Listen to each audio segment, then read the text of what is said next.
on the beat, yeah. What you see is what you get. Everything I'm on and need. Did it independent cause I got what I need. So eat that, beat that, I'm the one to beat, yeah. I'm the one to beat, yeah. I'm the one to beat, yeah. 2020 vision with ambition's how I'm made. I can't keep from winning when it's in my DNA. Push me down and I'll bounce right back. Trampoline and it's in my past. Rising like a phoenix, making fire from the ash, yeah. Bet you've been a fan of me. See me in your fantasies. Everything I got working for me. So eat that, beat that, I'm the one to beat, yeah. What you see is what you get. Everything I'm on and need. Did it independent cause I got what I need. So eat that, beat that, I'm the one to beat, yeah.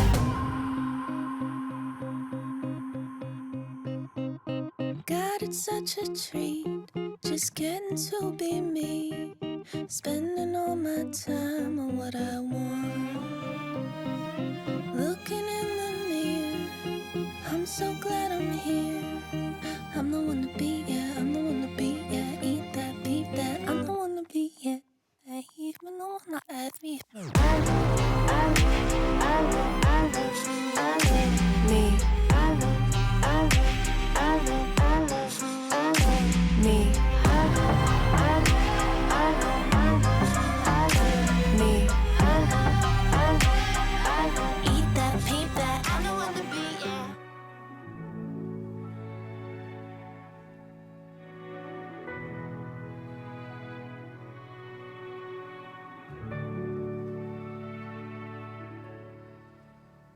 Let me down easy,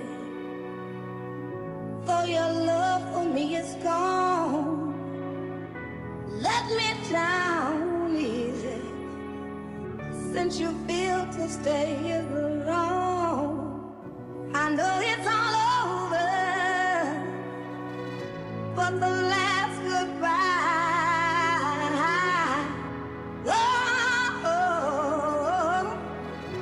Let me down easy. Let me down easy. Let me down easy. Let me down easy. Let me down easy.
What up, you sluts? Welcome to Collective Thoughts. Cheers. Happy Thursday. So, for those of you that don't know, welcome to Collective Thoughts. I'm Sale, the host of the show. We discuss relationships, sex, and dating topics throughout the stream. So, if you're under the age of 18 or any of those type of topics make you uncomfortable, fuck off. I don't want you here. We have a great lineup of guests for you tonight. If you have questions for them, topics you want to hear us talk about, you want some relationship advice, you can highlight your message in chat. We can talk about it. I'll add it to the list of topics. If you're not comfortable doing that, you can do ! question anytime during the stream to submit anonymous questions. I'll keep an eye on that throughout the stream as well. If you'd like to participate in future episodes of Collective Thoughts, we do this every single week. You can type !socials in chat and sign up to join us on a future episode. I try to have new people on every single week and love it when previous people come back on to help out.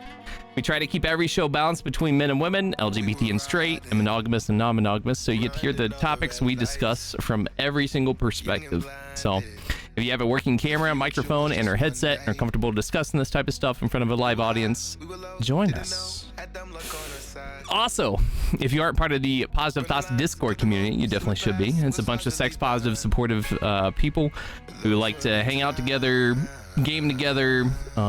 We do activities for the holidays. We do regular meetups from like camping to, I mean, we've rented a big cabin up in Maryland on the lake and went tubing and boating and shit. Like, if you want a good group of people to do shit with actually in real life, besides just, I don't know, talk to people on voice chat, this is definitely the group for you. So jump in and join us.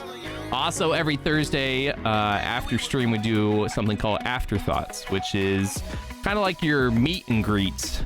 So anyone who was on the stream that wants to hang out for a little bit afterwards, anyone that was watching the stream, listening in, if you're part of the Discord community, you're more than welcome to jump in Discord and join us in video chat, get to know everyone a little bit better. But yeah, welcome in. That's a lot to ramble off. If you actually, let me think. What's the topic today? That's a good question. So today we are talking about Reddit dating posts. I know you all have seen it. We've done it here several times before, even before it was super popular. But basically we go on Reddit, we check the dating subreddit, the Tinder subreddit, Bumble, sex, a dead bedroom, all those kind of stuff, right? And then we compile a list of topics, and then we bring in people and we talk about the topics. So we're gonna read off the crazy ass Reddit posts that we found and discuss them. So that's everyone's chance to like share their experience if they've experienced something like that, to give advice if they have advice for the person, all kinds of shit. So we'll be doing that here in just a minute. Boogs, I heard something about open invitations today. Yeah, if you want to jump in and join us, by all means.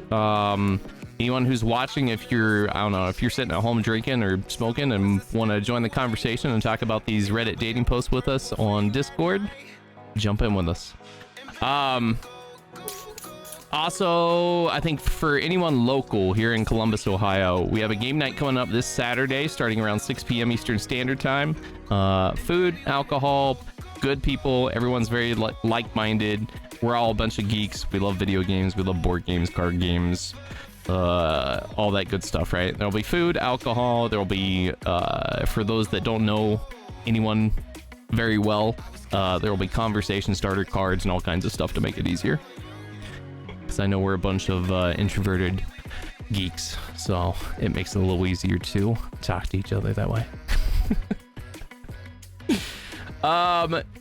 We're gonna look at Reddit dating posts. So yeah, we're gonna read through some of the crazy ass Reddit posts, and then we're gonna give our advice, because a lot of people write into Reddit for advice. So we read the post that they're looking for advice, we give our advice or share any stories we have surrounding whatever the topic is, and then yeah, we move on to the next post. Yeah, it's it gets pretty crazy. All right, give me a second to get everything switched over, and then we'll get started here. Shouldn't take but a second. Let's see. I want discussion panel. That turned off. Boop.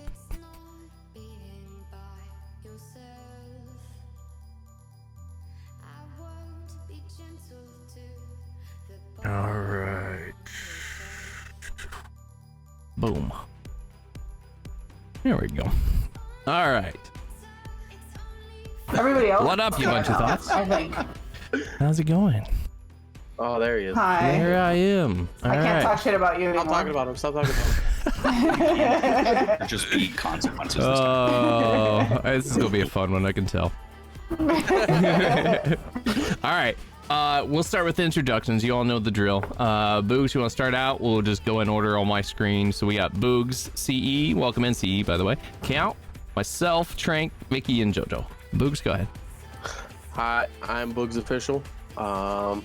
Not really streaming lately, but probably looking to start up again shortly. Yeah. So Your name is Bugs Official. yeah, that's what I said. No, it's not. Do you know what your name is? Oh, my name is Boogie Woogie. Boogie Woogie. Yes, it's Boogie Woogie. That's what JoJo calls me everywhere we go. I haven't been here for a while. What are we talking about? Introductions? Yep, introductions. So, you got anything else to add to that? If not, we'll No. pass it off to CE. All right. Thanks for jumping on, Boogs. Welcome on, CE. Hello. Everyone can call me CE. I like to talk about things that I kind of know about. I like to sing sad songs that sound like they're from 18 something, and I like to make funny voices with my voice. I love it. Yeah, and you made a mistake letting me in here. Right? Nah, it'll be good. It'll be He's good. the worst mistakes. Hey, excuse you. I was referring to myself, Oh, but go ahead and jump in front of that bullet. what do you mean, JoJo? You've been the best mistake. It's a shoot. Aw. All right. CE, welcome in. So is CE what I should call you? Yeah. Okay. All right. Count how? Welcome back. Hello again. I'm Count Hal. CE and I have been friends for many years and bandmates Hell off and yeah. on and done many projects. I make adult entertainment for the internet and educational videos about said adult topics when I can. I like to research stuff about BDSM and things like that and try to do what I can to put together, I don't know, some kind of art. Hell yeah. Well, welcome back. Appreciate you coming back on. Always nice having you. Hertz? Well, actually, sorry, real quick. For those that don't know, I stream on Twitch usually Wednesday through Friday. I'm looking at switching it maybe to Tuesday through Thursday because I feel like Fridays keep getting hijacked with plans just because it's the weekend and most people are usually off, blah, blah, blah, blah, blah. But usually Wednesdays are variety days, so we'll read like a chapter from The Ethical Slut, which we're almost finished with that. We'll move on to another book, probably Psycho-Cybernetics, if you've never read that. I play whatever game I want, so right now we're finishing up God of War. We beat the game, but we're trying to beat the last Valkyrie boss, which she's a bitch and a pain in my ass. And Thursdays we do the show every single week, so always looking for new people to have on. And Friday we do like multiplayer games usually with the community, things like Jackbox or Tower Unite or Golf with Friends, all kinds of shit. So if you like that kind of stuff, make sure to pop by. Outside of that, you can find me on TikTok, Instagram, Twitter, all that good shit. !point socials. Hertz.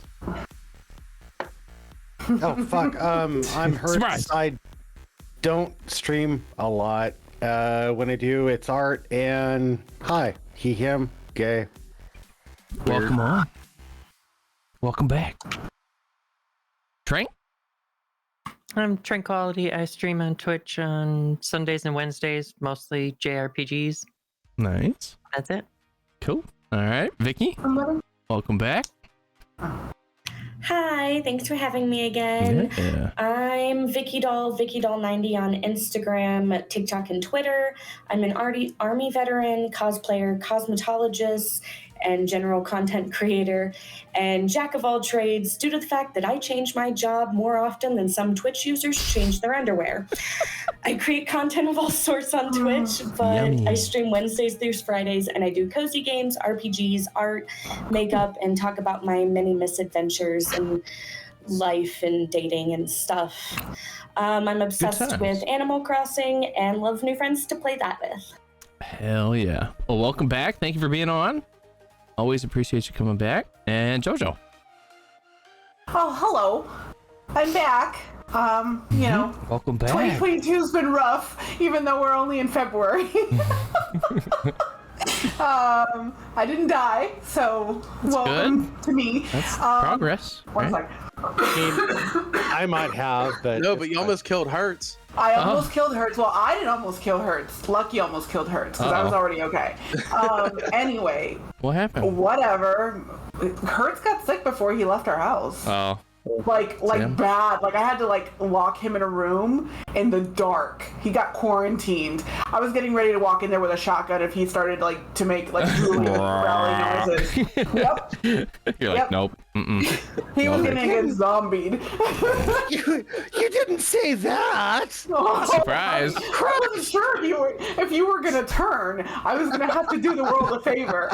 Okay, I wasn't gonna be responsible for the zombie apocalypse. Anyway, I mean, JoJo West on Twitch, JoJo West model on Instagram and Twitter. I haven't been streaming because my career is a hot mess and it keeps me very busy. When I do stream, I'm a variety streamer. I like to do art and I play scary video games because I suck at them, and anything else that pops into this weird, curious little head of mine. That's the best, though. and it is a really weird, curious head. Mm-hmm. All right. So, CE. I have a couple of questions run by you since you're fairly new here. Okay. Because pretty much everyone besides Count has been on multiple times, but Count, I'm sure is going to get up there pretty quickly. All right. So if you could give your younger self a piece of advice, either about sex or relationships that you've learned up to this point, looking back, you're like, fuck, that would have been nice to know when I was younger. What would that be?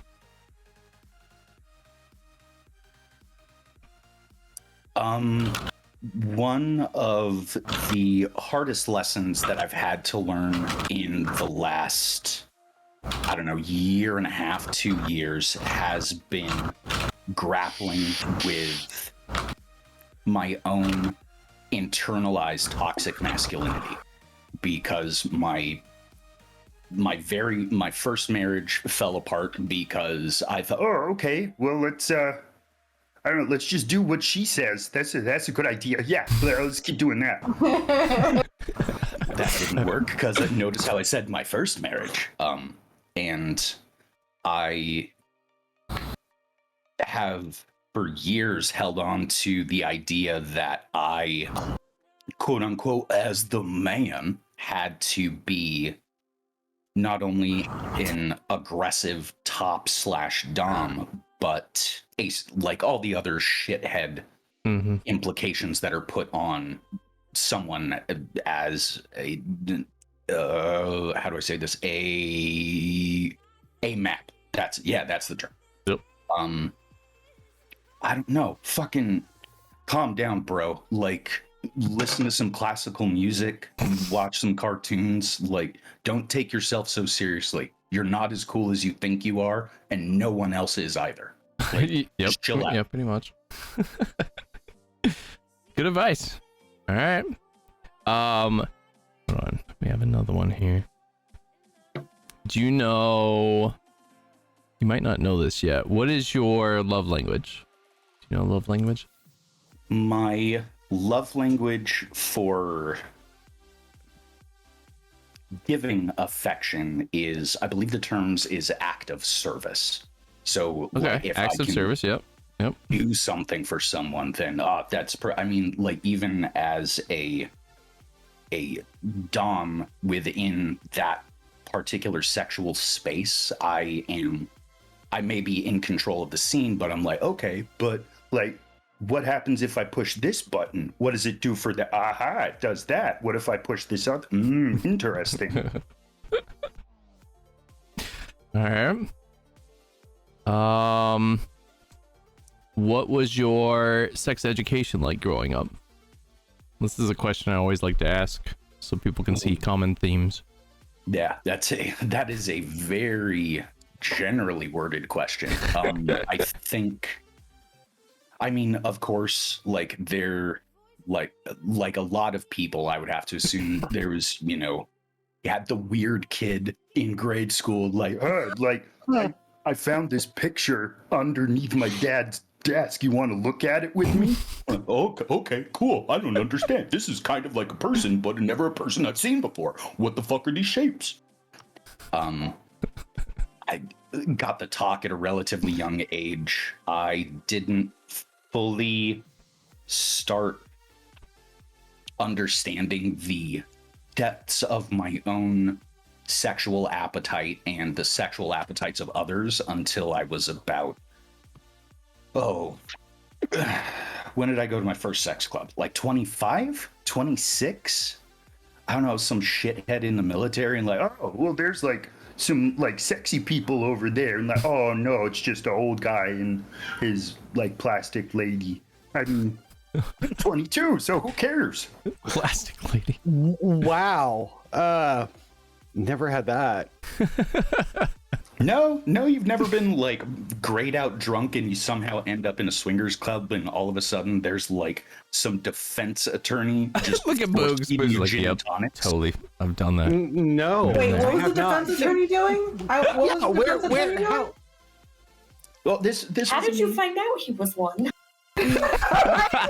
We have questions. Hold We have questions. So, Right? so to How come the answer your- example suddenly becomes now like interrogative? They're Right? like, no, we To need answer your- specifics. You're like, hold on. Question, Rewind. Most attorneys will tell you that they're attorneys because they're that full of themselves. Yeah, he was. I'm an attorney. He was talking about. Oh, I'm a state's attorney with the state of Washington. Okay, let's put call out. Do you like my wife's boobs? They cost $8,000. Yeah, like I it hate was all like of you. Those are expensive boobs. Those are good boobs. they were kind of No, like expensive the doesn't opposite mean of good. cross-eyed boobs, like cockeyed, where one nipple went to the side and the other one went to the other. Oh no! Hey, you be nice to titties, all right?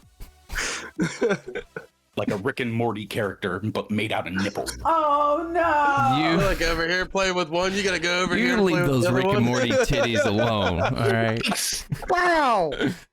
It always reminds me when I see stuff like that. It reminds me of the meme where it's like you dropped your phone face down. It's like don't be cracked, and underneath it is a picture of a crackhead. You're like it's cracked. All right. This is for everyone. How do you identify? Preferred pronouns? And what relationship style do you prefer? So monogamy, non-monogamy, polyamory, swinger, what? Oops. I am omnisexual, and Sexual. Okay. he, him, and I am monogamous. All right. He, him, monogamous. All right. CE? I'm so sorry. That's fascinating. Forgive my ignorance, but what does omnisexual mean? So, I prefer women, Mm. but it doesn't matter to me. But any port in a storm. Nice. Or as Boogs normally likes to put it, a hole's a hole. A hole's a hole. God damn it. Every fucking time it gets me, I'm like, And Boom. she said, Come it on, me. bro. God damn. He She told knows me to how much stop I saying fucking it. hate I that. hate it. I didn't say it. a hole's a hole. I'm so proud of you for not saying it. God.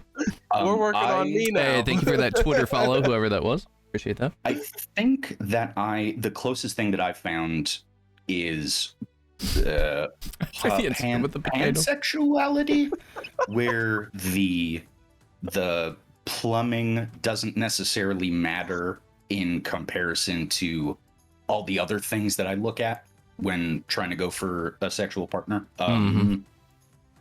I forgot your other questions. Oh no.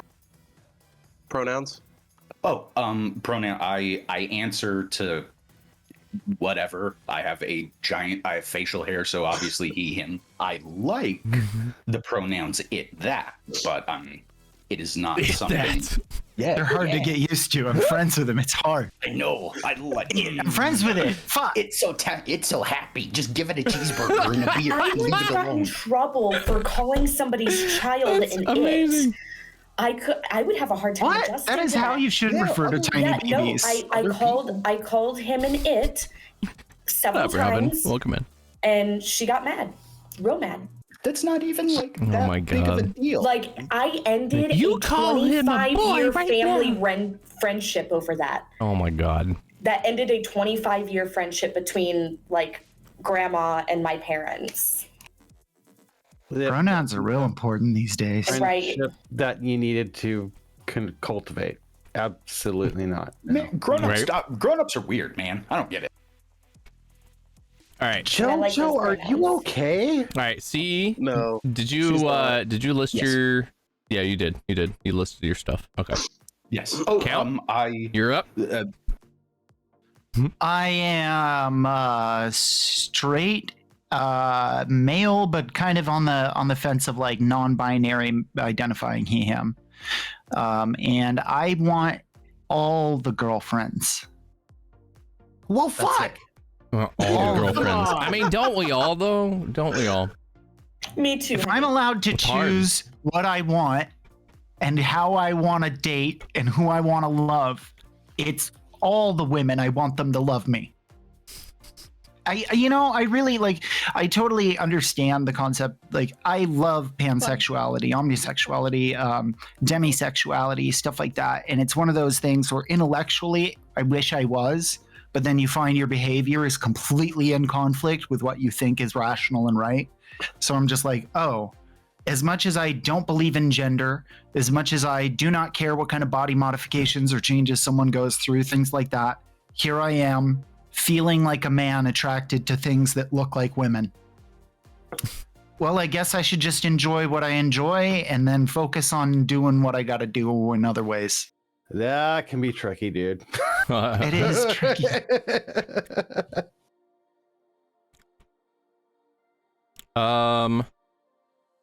Who's up? Me?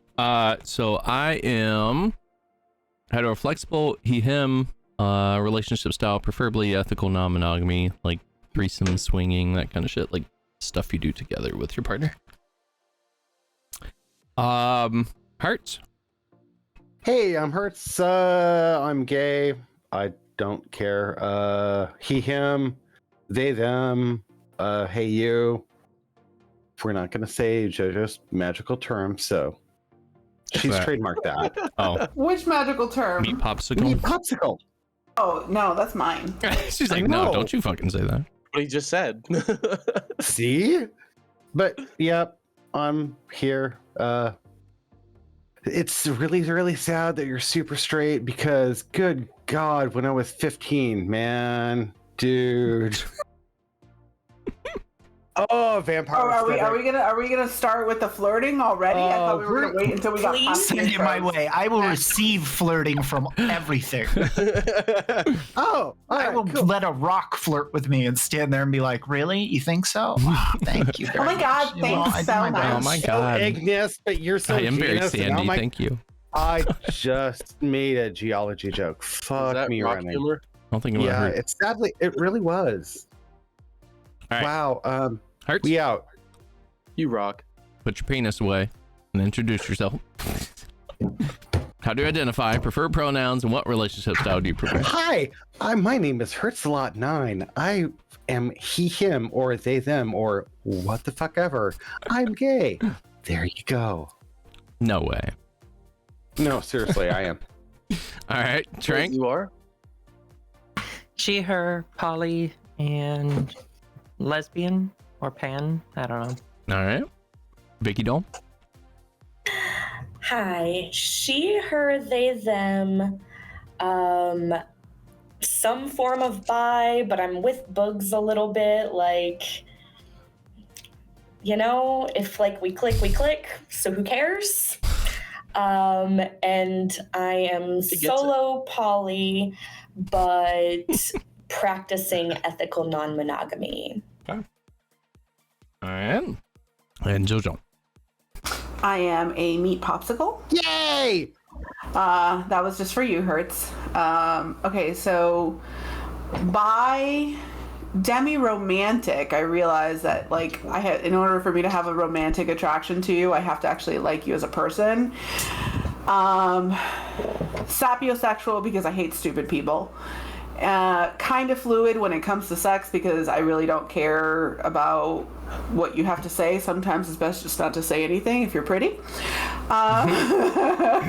Yeah, you owe me that. You owe me that shirt. And then I am Polly. I think I answered everything. Yeah, I think so. I think you're good. Yep. All right. First topic. Who has watched Tinder Swindler on Netflix? I have not watched it, but I just read about it. God. And What I the kind of fuck feel is that? like if they're stupid enough to get swindled, then sorry. Wait. I still think he should have justice served. Like, I feel like his ass should be stomped into the ground, but like, Can we I go kind of back to agree. the- Like, But technically, how do you fall for that? Like, really, how do you fall for that? Explain the situation. Hurts to fill you guys in. It's some guy on Tinder who basically swindled millions of dollars from women on Tinder that he matched with. And they did a Netflix special. And apparently he now signed with a manager, a Hollywood manager, because they're going to use this to like push his fucking entertainment career. Why? Because that's what we allow as a society. Yep, we do. the world rewards Like, abusers. this is what we keep giving views to and attention to, so it continues to do well. Because My our brain's system. spaced out. What'd he do on Tinder? So He matched with women and then he scammed them out of millions of dollars. oh yeah, like Was he it a lot of people? yeah. Like the same, like the Oh. general scam of like, oh hey, So I'm gonna get kicked out of my place. Can I borrow $100? Can I get? kinda, but more serious. So A lot more. he's very wealthy, right? Because he keeps using these women's money. So he'll use one woman's money to pay off the other woman's money and keep the process going. And he has like fucking like jets and Gucci and Armani and like big old nice cars and these nice vacations. So he puts off this like nice rich good guy persona. He comes and like fucks him a couple times, and then he's like, oh god, these people from work, they're after me, blah blah blah, I'm in trouble, I need money, blah blah, and they fall for it. Like, they fucking fall for it. I don't understand how. Like, how the fuck I'm sorry, but if we only knew each other a couple months, I'm not loaning you. I would loan you maybe a couple hundred, right? Maybe a couple thousand, maybe. Okay. But they wanted like hundreds of thousands. I gotta know you for a Like long 10, 20, time, 30,000 starting out, and then it would keep getting. I'm sorry, like, even if No. a family member called me and said, Right? I need you to, like, Me too. lend me $50,000. Look, first of all, Like, if I fuck no, have I'm not giving you $50,000, $50,000. Yeah, where can I find any of these women that have this much money? Exactly. Because That's what I I'm will saying. take one of them and just be like, hey, let's get married. Which is good. I am looking for a sugar mama No. for my husband. He's handsome. He's British. If you want to give him fucking money, please message me. Can he give me money? How does he manage to find women with this much money? He doesn't. That's the problem. These women take out these big ass loans. Why? I have no fucking idea. Oh my Somebody in chat Where do you said find girls with this good of credit? It's like, in this- so somebody in chat mentioned he digmatizes them, and honestly, probably to continue doing it that easily. Like, bro, you better be able to like throw down. But did he even sleep with them? Because I got the impression I'm that he pretty sure didn't he really slept with do them. much with them. Show it to me. This is the Nigerian prince. Come on now, right here, right now, in this subway. Got a Well, question maybe for the not- group. What is Maybe it? not that. Question for the group? Yeah. No, sorry, someone wrote it in chat. I was reading it. But yeah, Tinder Swindler. This person on Reddit said, has anyone watched the documentary The Tinder Swindler? What are your thoughts about it? What do you suggest online dating platforms should start doing? Lastly, how will your ideal dating platform look like? So, All right, so I'm just gonna say it's not up to the dating platform to put anything in place for that. Like, they are literally there to get people to meet each other. I'm sorry, if you're an idiot and you give someone money, that is not Tinder's fault. It is not Bumble's fault. Right? Like, how are they responsible for that? Like, bro, you might as well censor all speech if that's the case. Like, just use fucking emojis to signal to each other. Like, I had to try. I was like looking for jobs through like Craigslist, just like weird, shitty little odds and ends jobs, and I got one of those. Oh, if you deposit this check and like cash some of it and send it back. I was 19, stupid. I didn't know what I was doing, but the fault was mine. It was my fault that I fell for it. I mean, like, Is it? Yeah.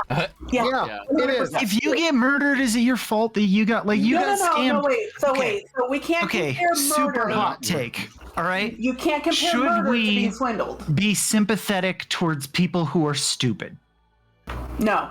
But some people cannot help it. some people, That's yeah. bullshit. Yeah, I feel like no.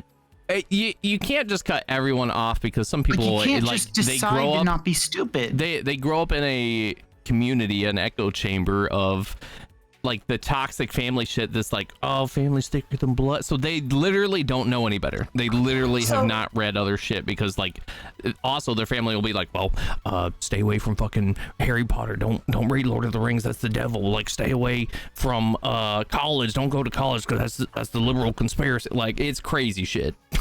Right. They are Are you going to make everyone responsible for that?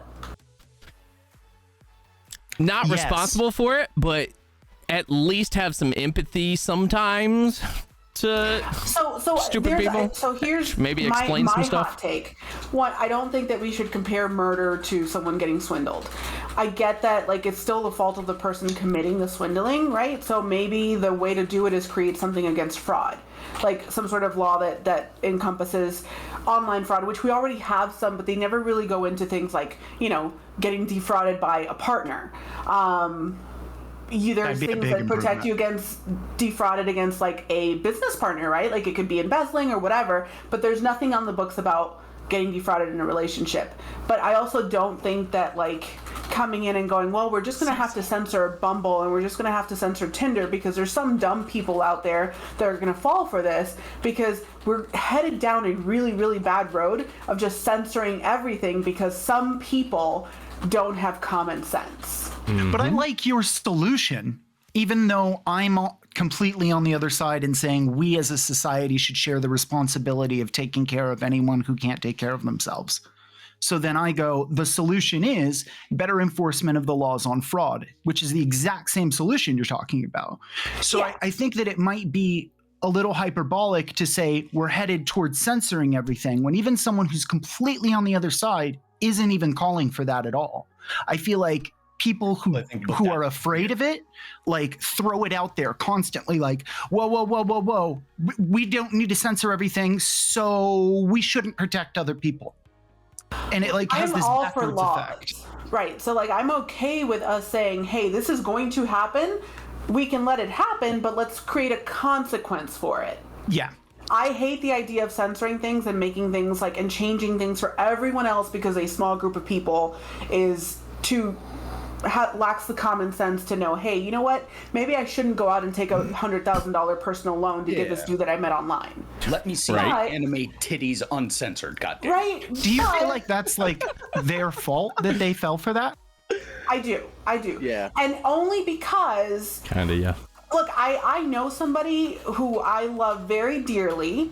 I used to work with them, and they started getting swindled by some company that was trying to like get him to give him money from his his retirement. He was like former military and stuff, an older guy, and we all kept telling him, hey, this is like they're trying to scam you, they're taking your money. And he kept Western Unioning and wiring them money despite the fact that we kept telling him they are stealing your money. So yeah, it is his fault because we all saw it, we all saw the signs, we all told him what was going on, and he continued to do it. Do you see what I mean? So like at some point we can't make ourselves responsible for other people's actions. Yep. I see what you're saying.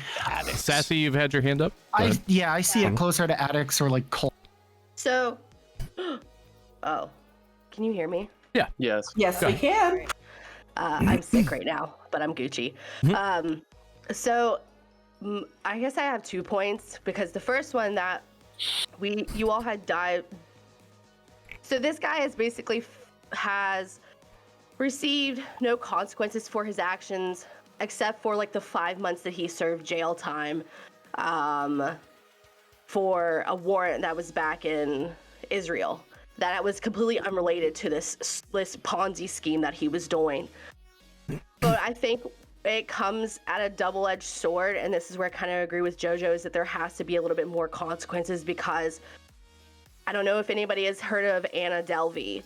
She basically did the same shit that he did. Oh, yeah. Oh, but for rich people, didn't she get put in jail or something? She did it to rich people. She was in jail for like 3 or 4 years. Damn. He did the same exact thing that this guy did, and he has served 0 jail time. I didn't even think about that. What she has done. What up, Ginger Fat? Like, I don't know. It's just kind of like it's like a double standard that this guy gets to That get is away very much a double standard. with what she basically did. Sassy, I have a question for you. Yeah. Do you think, because we both worked in the legal field and you still do you think that the difference might be because she actually set up companies? Because she actually set up companies and started taking money in through that, which gave them a little bit more of that, like, which is why they could go for the fraud, right? Because there was a paper trail, there was all sorts of actual documentation that they could go, hey, she's opening up these corporations and doing this stuff and taking this money from people and then doing XYZ with it. I think it's per my knowledge that she never actually set up companies, but set up bank accounts under those company names. So these companies, like these LLCs and LTDs and whatever else, they never actually existed, but she made it look like they existed, kind of in the same way that, per what I've read, is what he has done by being a real estate mogul. And so I'm just like, it's kind of the same thing, especially when she like basically borrowed $67,000 or $65,000 from her friend Rachel, and then turned around and like didn't pay her back. And then he kind of did the same thing where and she got in trouble for it. And these women pursued and pushed in the same manner that Rachel did, but they're like, there's nothing that we can do. This just looks like it's someone giving you money as a gift. And I'm just like, but what? But as for your I guess point number 2 about not feeling sorry for people who end up in this situation, True lucky. When people end up in this situation, they don't necessarily go into it as being like, I'm gonna get swindled or I'm gonna get taken advantage of.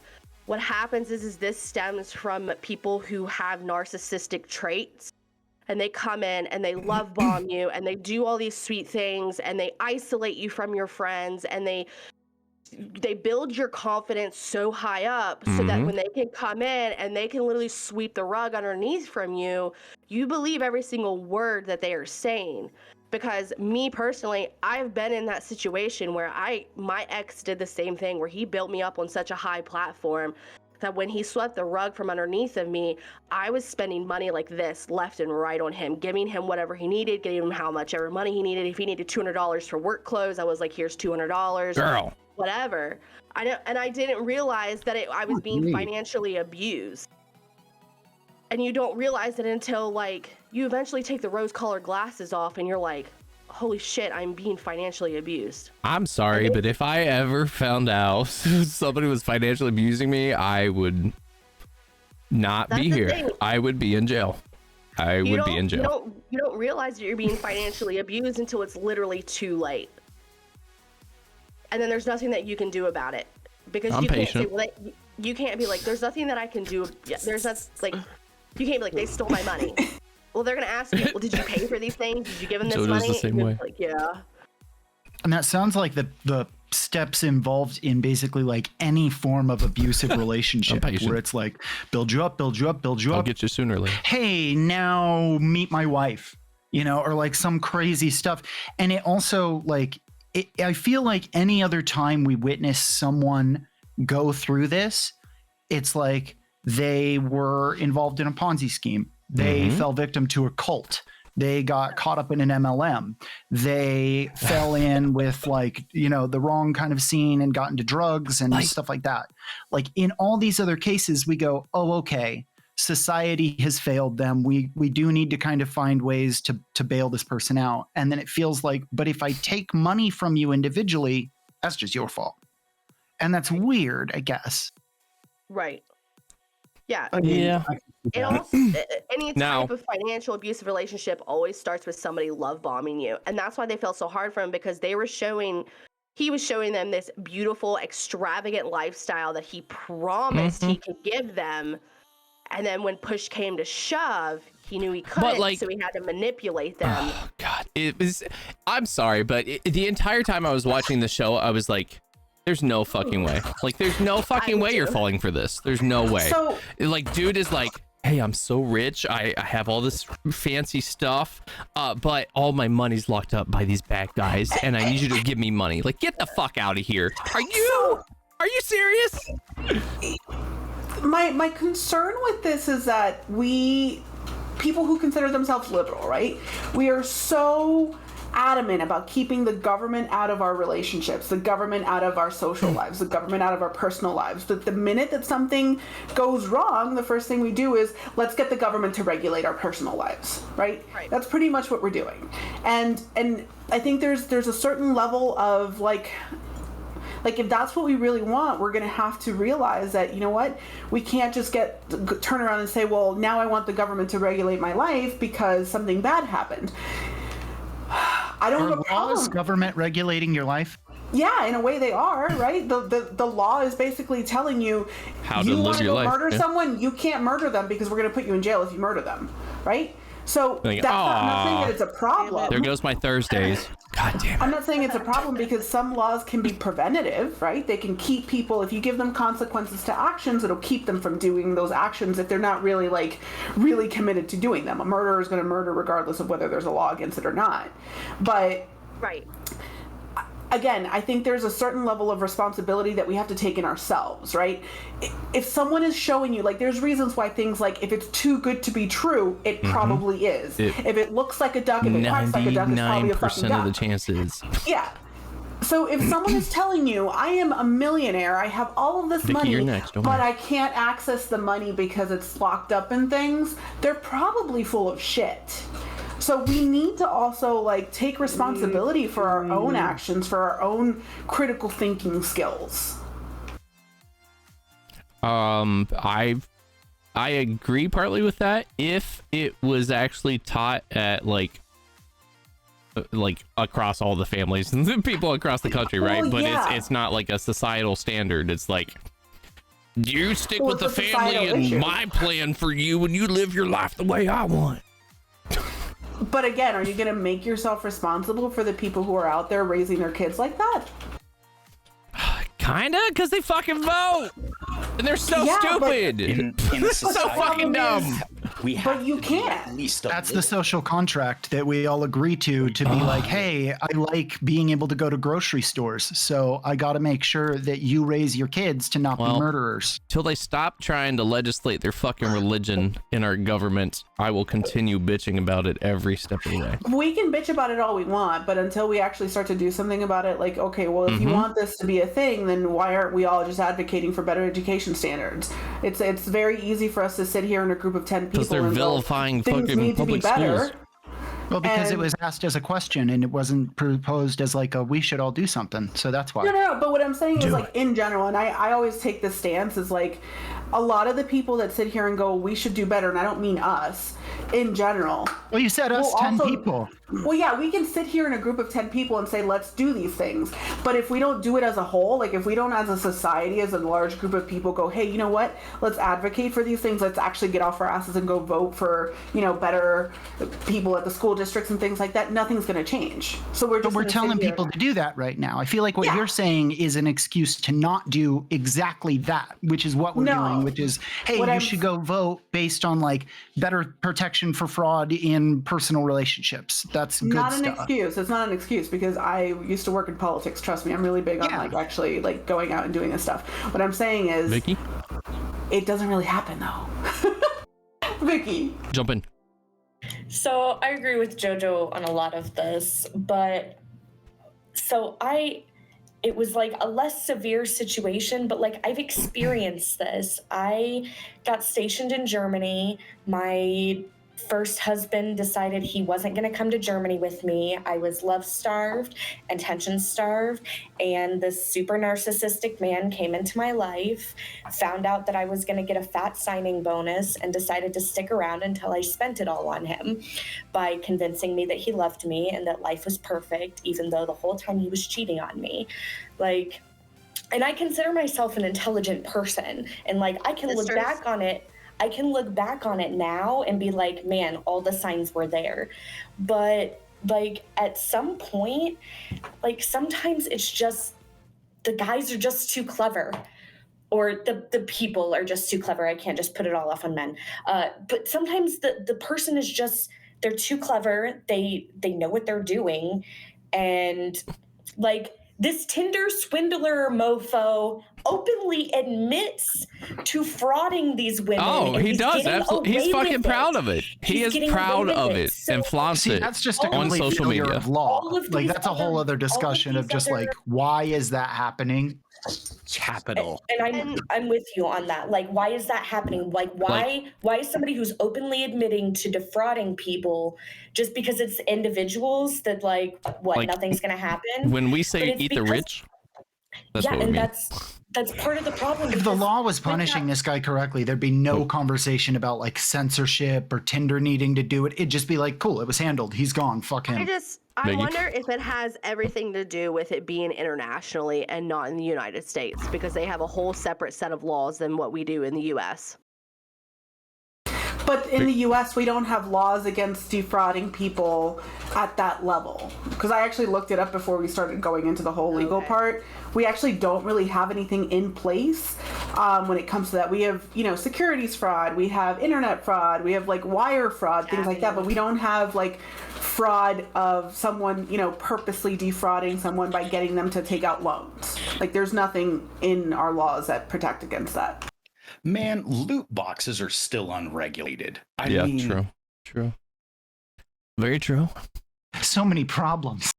Yeah, our country has a lot of fucking problems.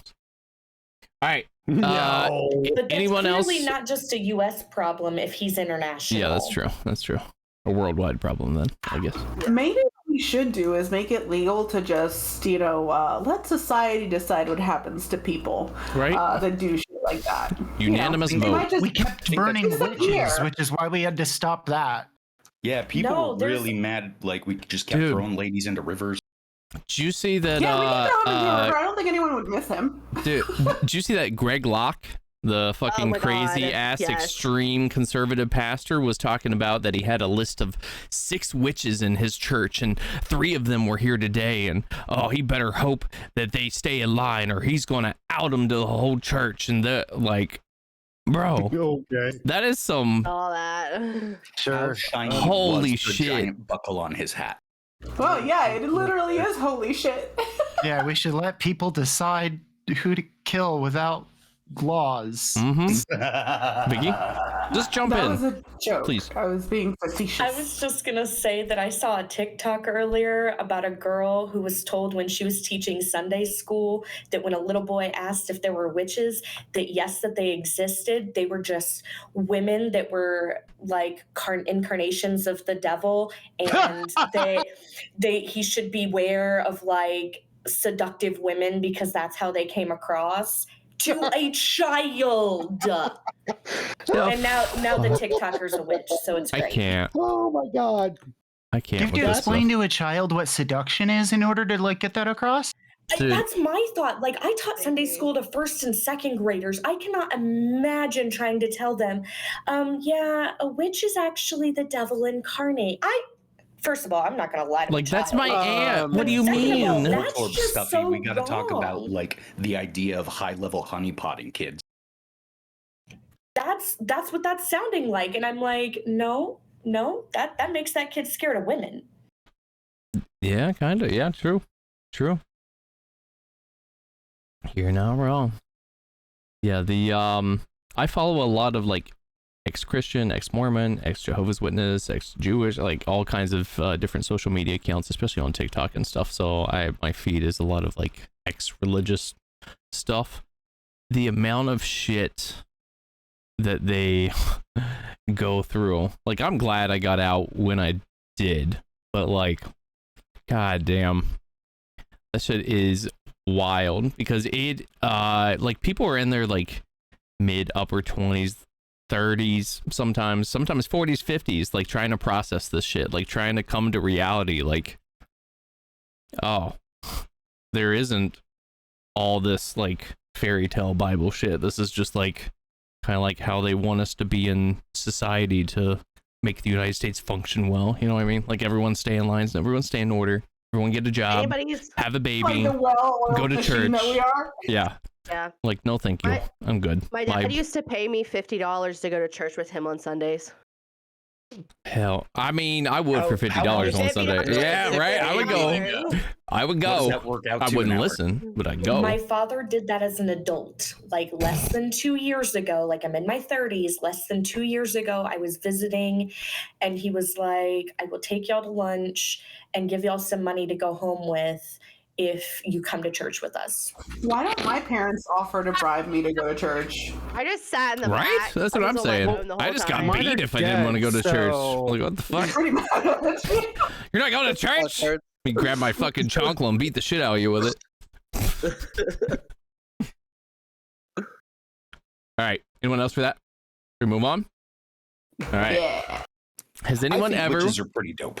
Has anyone ever wanted to date you, but you didn't feel the emotional connection with them? I've always wondered why someone would want to date if there was no emotional connection there. Isn't the connection mutual? Like, if the connection is lacking from one person, then wouldn't it be for both people? Maybe. Do they feel like there's a good connection for them? Are they looking past that and just want money, sex, a hot boyfriend or girlfriend? Have you ever been in this situation or have gone for someone you didn't quite feel the connection with? It's called Tinder Swindler. It's called fucking Grinder is what it's called. Actually, I mean, can we talk about it maybe just being that some people aren't worried about an emotional connection and maybe they do just want to have sex? Yep. A lot of people Yeah, conflate but- like physical intimacy and emotional connection physical intimacy must be a form of love language and emotional connection. And it's like, no. Physical intimacy could literally just be like, I like to go eat chocolate sometimes. I like to have sex sometimes. There's no emotional thing about it. And it can hurt people really, really bad when they're not on that same page and they have to like learn that lesson via experience. Being the one to drop that hammer the first time really sucks. So, Yep. fuck.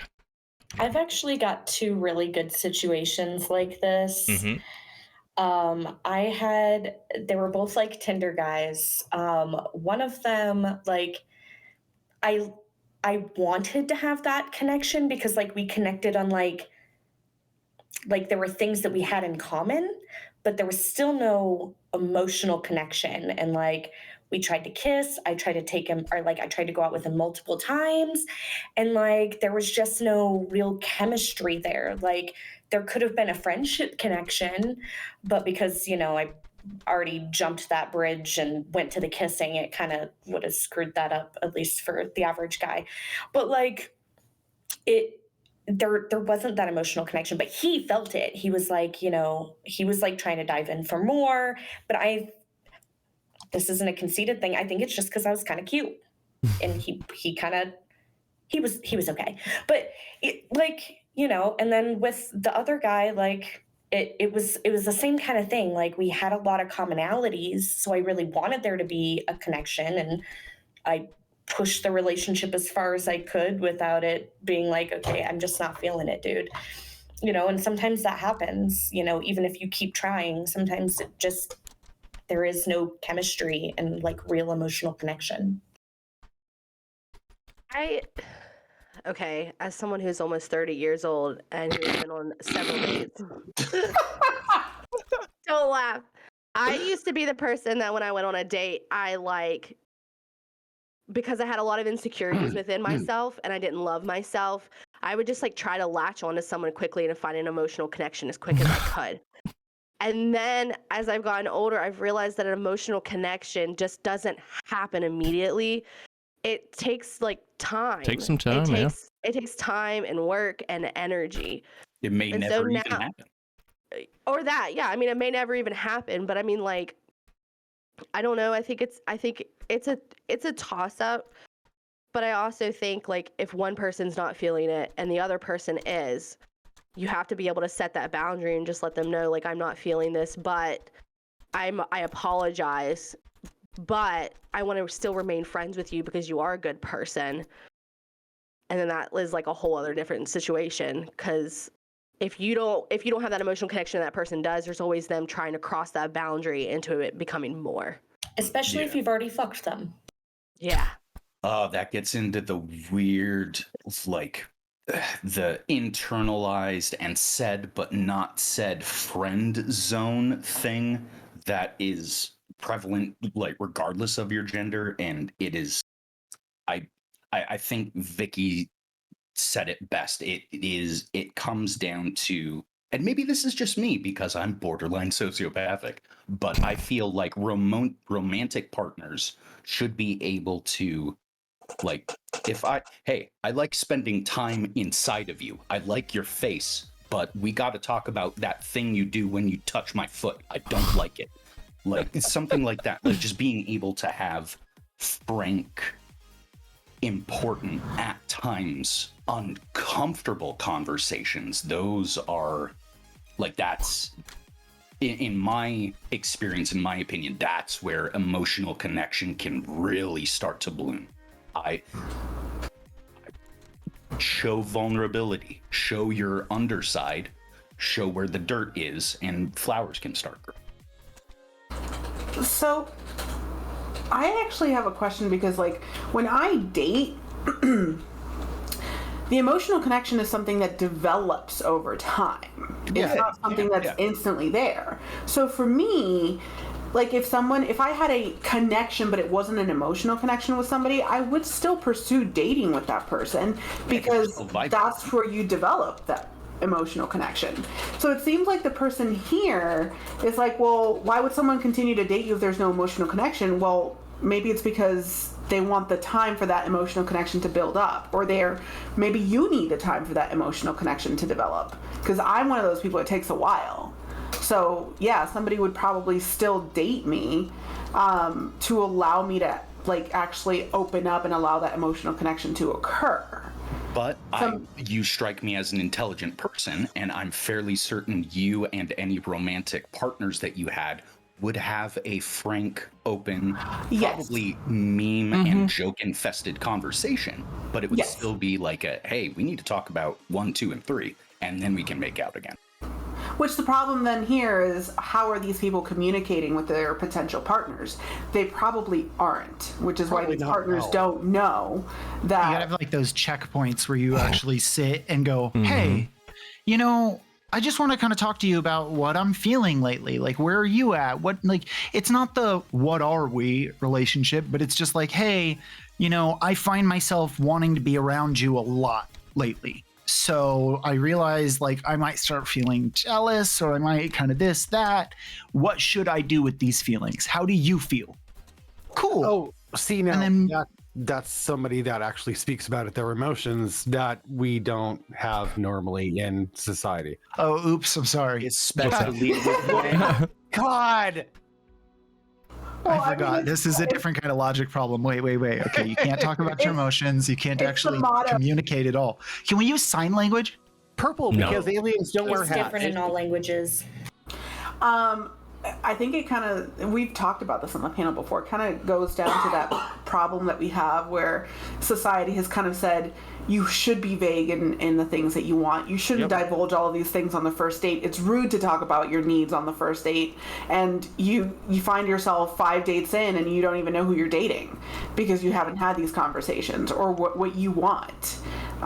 When you should be saying those things up front so that everyone's on the same page and they can decide, do I want to waste my time with you? The hottest thing that someone ever told me was on a second date, and it was when we both had individual, like we weren't sharing the same burger. We both had mouthfuls of burger, and she said, "Hey, I like you. I kind of like getting slapped around." Oh, all right. We down. Oh. Not a problem. All right. Well, okay, now cool. we can have this conversation. Oh, okay. Hello. Wonderful. Can I swallow my burger first? No. Don't let me choke on my burger. All right. If you're gonna joke on that, then this relationship's not gonna go any further, I guess. Has anyone ever wanted to date you, but you didn't feel the emotional connection with them? That's where we were. Several times. I'm sorry, I thought you. I have had. All right, so I had someone after I like got out of my 8-year relationship, which was like my longest relationship, right? And it was like a couple months after. I even told them, like, hey, I'm just getting out of an 8-year relationship. I don't want you to be a rebound. If you want to be like friends with benefits and see how things go, that's fine. Like, we'll see how it goes, right? Things went all right. And then somehow she like weaseled into a like dating like relationship, and then started talking about moving in, and I was like, no, too much, back out, abort Abort mission. Yeah. So that was a big one, but I mean also like, I don't know, you know pretty quickly whether you connect with somebody or not. Like if you go on a date with somebody and the date is meh, and then you sleep with them, sleeping with them is meh, okay, you probably know pretty quickly like that person's not for me. So I usually end it right there, or I'm just like, hey, I don't feel a connection with you, but if you want to continue like friends with benefits, I'm open to that, but if not, have a good one. Nice meeting you. Who else? Yeah, but most people aren't that blunt, honestly. No, they're not, Like, and I don't know why. I've tried to be in the last couple of years because like I was awful at that shit. I was like one of those ghosty people. Like I ghosted on everybody. Emotionally but like unavailable. Yeah, but it's like people aren't taught to communicate in relationships. No, like they weren't at all. So I mean, like we're a new generation of people just learning how to communicate I mean, hell, properly in our 30s. most examples you have with your families, they don't even communicate really well. Like they don't even give examples of good communication. So how the fuck are you going to learn good communication? You sure as shit aren't learning it from TV. Like the rare chance that a TV couple has like good communication and a good relationship is pretty fucking rare. Like that doesn't get views. The Gilmore Girls never have lied to you, sir. Never. Really? Probably. They have. That entire show was all about relationship drama. So that is a great example that you could take. I don't know. I'm a charmed guy. JoJo or CE? I don't know who had their hand up first. Go ahead. CE can go first. I can wait. Oh no, I'm an idiot. Please, after you. So I've had a couple of instances where I was starting to form an emotional connection, and then they did something that made it completely disappear. Yeah. Which is usually my problem. I have trust issues, right? So it takes a little bit for me to kind of like get comfortable with people, open up to the point where I'm like, okay, I'm starting to actually feel something.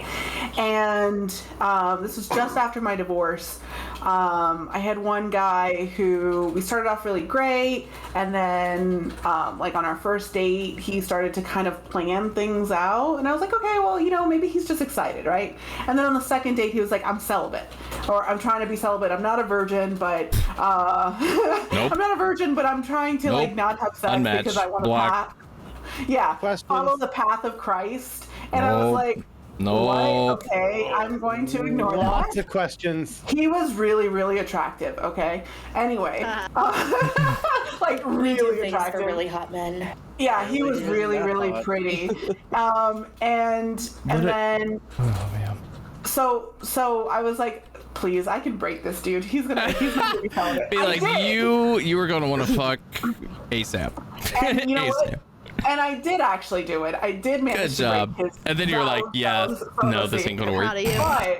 But so like as we dated for a couple months, and it was like, oh, can we like spoon naked? I was like, no, but I'll let you like give me massages and like go down on me. That's great. Which to me was in my head like, you're not celibate, dude. You're still doing shit.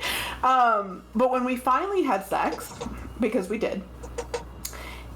He was like, well, you know, I would really, really like to keep dating you, but I can't handle the temptation, so I would like to start having a chaperone on our dates. Oh And, my like, God, no. I kid you not. Fuck it no. was an instant off switch A for me. chaperone on our dates. Yeah, Bro, so you that were a he could- grown ass man. What? So that he can contain the That's temptation embarrassing. of wanting to sleep with me. I've had And yeah, I couldn't was even like, imagine. emotional connection. I need a instantly chaperone for my disappeared. date. Yeah, it was done. Like all it took was we need to have a chaperone on our dates, and I immediately stopped liking this guy. And I was like, yeah, I'm sorry, Right? we All can't do good, that. right? I'm I don't even remember his name. I call him Jesus Freak when I talk Oh about my him. God, that's embarrassing. You're Just above like, 21. there goes my lady. How old was boner. he? Well, I mean, after my divorce, I was 26, 27, so he was around my age. Oh my God, I mean, that's that poor we guy. dodged a He bullet. probably His found mom some was a like crazy religious shrink. girl and was like, they're both like, waited till marriage and they're both like, oh, this is the best thing ever. I love this. I don't know what the Well, I fuck mean- I'm doing, but I love it. Well, he wasn't a virgin, and let me tell you, when we had sex, he knew what he was doing. So, like, it was just one of those things where he was like a born again. Because Oh, God, that's the worst. Drink, and she was like, "It's gonna be good for you, honey." So I dodged a bullet. can't. But like, it was just like, no, I'm a 27-year-old divorcee. Okay. I am not going to go on Was it- dates with a chaperone. Was it worth sleeping with him though? Yeah, it was. Yeah, Was it? Absolutely. Was it 100%. good? Oh yeah. Yeah. Wow. It was great. It was great. It only happened once, because then after that he Maybe wanted a Jesus chaperone. does I was work. like, yeah, that's cool. He got the one in, I guess. Right? He prayed to God that he did a good job on that first time, and then didn't realize that he should have kept the chaperone shit to himself. Shit, I said the loud part quiet and the quiet part out loud. God damn it. Even if you meet like a really cool, like rock and roll dude, if he starts a sentence with "I am following the path of ... Well, you gotta wait till the He last waited word. till till like the second or third date to say he was following the path of Christ. No. Up until that Oh, moment, he hadn't shared that. And I was 27, right? I was still young. I had just been divorced. I was a little horny. I hadn't had sex in 2 years, right? So I was just like, man, he's cute. Whatever, who cares? There is a very hidden but very real Christian BDSM community. I'm sure there is. Wait. Christy. I'm Excuse me? following the path. Oh yeah, it's all about like traditionally women are meant to obey, so obey Submissive your is man and indomitable. do it Oh in my a biblical God. way. And once you're married, you're allowed to pretty much be as freaky as you want with them. So, you know, obey Jesus. me or God will hate you and do this nasty thing. If you can get into it, you know, I'm just be God hates me anyway, so it doesn't matter. He's. Because I said, Die, what Daddy. if I'm what if I'm following the path of the flying spaghetti monster? Does Oh, that make no, me null like- and void? No, like No, it doesn't. anyone It doesn't. following It does. any Okay. path is. Are you kidding me? The just an flying spaghetti extreme monster person, is like you the know what I mean? best. Like you're in for a wild ride, no matter what. If someone has said, "I follow the path of this," then something's gonna go on. I follow the path of thoughtdom. Oh, lucky. Oh, that might be the one pass. See, that's one reason why I like Grindr. You're on there for a specific reason, period, and a statement. You don't need to develop a connection. Even like to the point where it But- gets into that weird aspect of gay sexuality where it's like, oh, mask for mask, no femmes. Oh, like, dude, just like that says the blank profile, so Oh my you know, God, fuck right? them. Like, just have a beer with the dude and like give each other hand jobs like normal. Like, I'm sorry, I thought this was America. Wait, that is not my normal way of having beers. No, I don't know. I mean, it maybe should Is it be. your normal way of having hand jobs? Not really, but You should gotta- be He's thinking willing to this. try. I got a 12-pack in the fridge. You know, it's a Thursday. Just put that in your profile. Be like beers and handies. Beers and hand jobs is all I want. Let's have a handy beer date. That needs to be Absolutely. like a chapter in an autobiography. Oh my God, yes it does. Beers and hand jobs. The Rolls Royce story. Hurts Lot 9's professional. Oh, God. HJs and brews. Hurts Lot 9's professional autobiography, written by somebody else. Chapter 4. I'll write Beers your and hand jobs. autobiography. Dude, that would be Can I some take funny some ass creative shit. liberties? 1000%. I'm gonna need a rough draft in about a week. All right, cool. I think right. if I wrote my own biography, I think the title would be I Shouldn't Have Eaten. All right. I think Is that the mine story would of be- how you got like poop all over your bed during anal? You'll Like, have that's to what it read the sounds like. autobiography to find out, won't you? Shut up. That only Still, happened once. I love What a your good face. plug. But you know what? I know several people who have actually had that happen to them during anal. No. So Yeah. That's why you put towels down like a normal It person. didn't Like an matter. adult. I don't think that towels matter. put a It's just blanket like, you down. have to do it yourself Put during Shower, sex. take a shower I mean, if it was afterward, pure you're fine. like, oh, never mind. Yeah, next topic. Just- Yeah. All right. That's All right. Whatever happens. Anyway. This is an As important a subject. as a girl, how did you view your boyfriend or relationship after a pregnancy scare or condom break? Ooh, And Ooh. I'm Ooh. the perfect example for this one. yeah. Since I have Let's a hear kid. this. If you're in chat, let's hear it as well. How did you view your boyfriend or relationship after a pregnancy scare or condom break? Did your view of them change? If so, put it in chat. Let's hear about it. So Sassy can go first. Sassy, go first. So when I found out I was pregnant, I had taken a test that morning, and I like set it on the tank behind me, Mm-hmm. and he picked it up, and he goes, "What do you think it says?" I was like, "Oh, it's negative," and he goes, and I was like, and it said it was pregnant at 4+ weeks. So I literally started freaking out, and he was, and I felt really bad because I had just like smoked weed and drank the night before. You're like, let's go! I didn't Oh shit, I'm realize- pregnant. Fuck. Right. Yeah. For me, like my whole mindset like changed. I was like, oh fuck, like I'm growing a human being inside my body, and so everything switched for me. And for him, well, the first month I became a bit more attracted to him because he took on this fatherly, loving role. Like, I'm ready to have a kid. Like we're gonna do this. But then of course, like that switched like when I was 2 months pregnant. So that was for me. Switch to what though? Whoa, hobo. It switched to hatred, and I hate him, and I wish he would die. Damn. But that's because I was in an abusive relationship, and Oh, so okay. he went from like loving me and being there for me and going to appointments with me and taking care of me to cheating on me every single night of the week and leaving me at the house by myself and taking my car and stealing my phone, and the list goes on. And so yeah, I was like, I hate you. I hope you die. All right. Okay. So, Vicky? So it's happened twice. Once when I was 16, Oof. and once in my first marriage. When I was 16, he was like this precious little Catholic boy that wanted to like grow up to be a priest. And I actually wound up making a bet with his best friend of how long it would take me to break him. And I won. Unfortunately, I won because it was literally like he didn't even make it all the way in before. And I was on NuvaRing, and I was on my first month, and it was like that week off that like you take the ring out. And so that's like highest chance of pregnancy. And so we had a freak out, he immediately told his mother. What? Told his mother. And why? His I mean, mother. a poor little Christian boy going through a pregnancy scare. He's gonna run to mommy. Right. No, he was excited.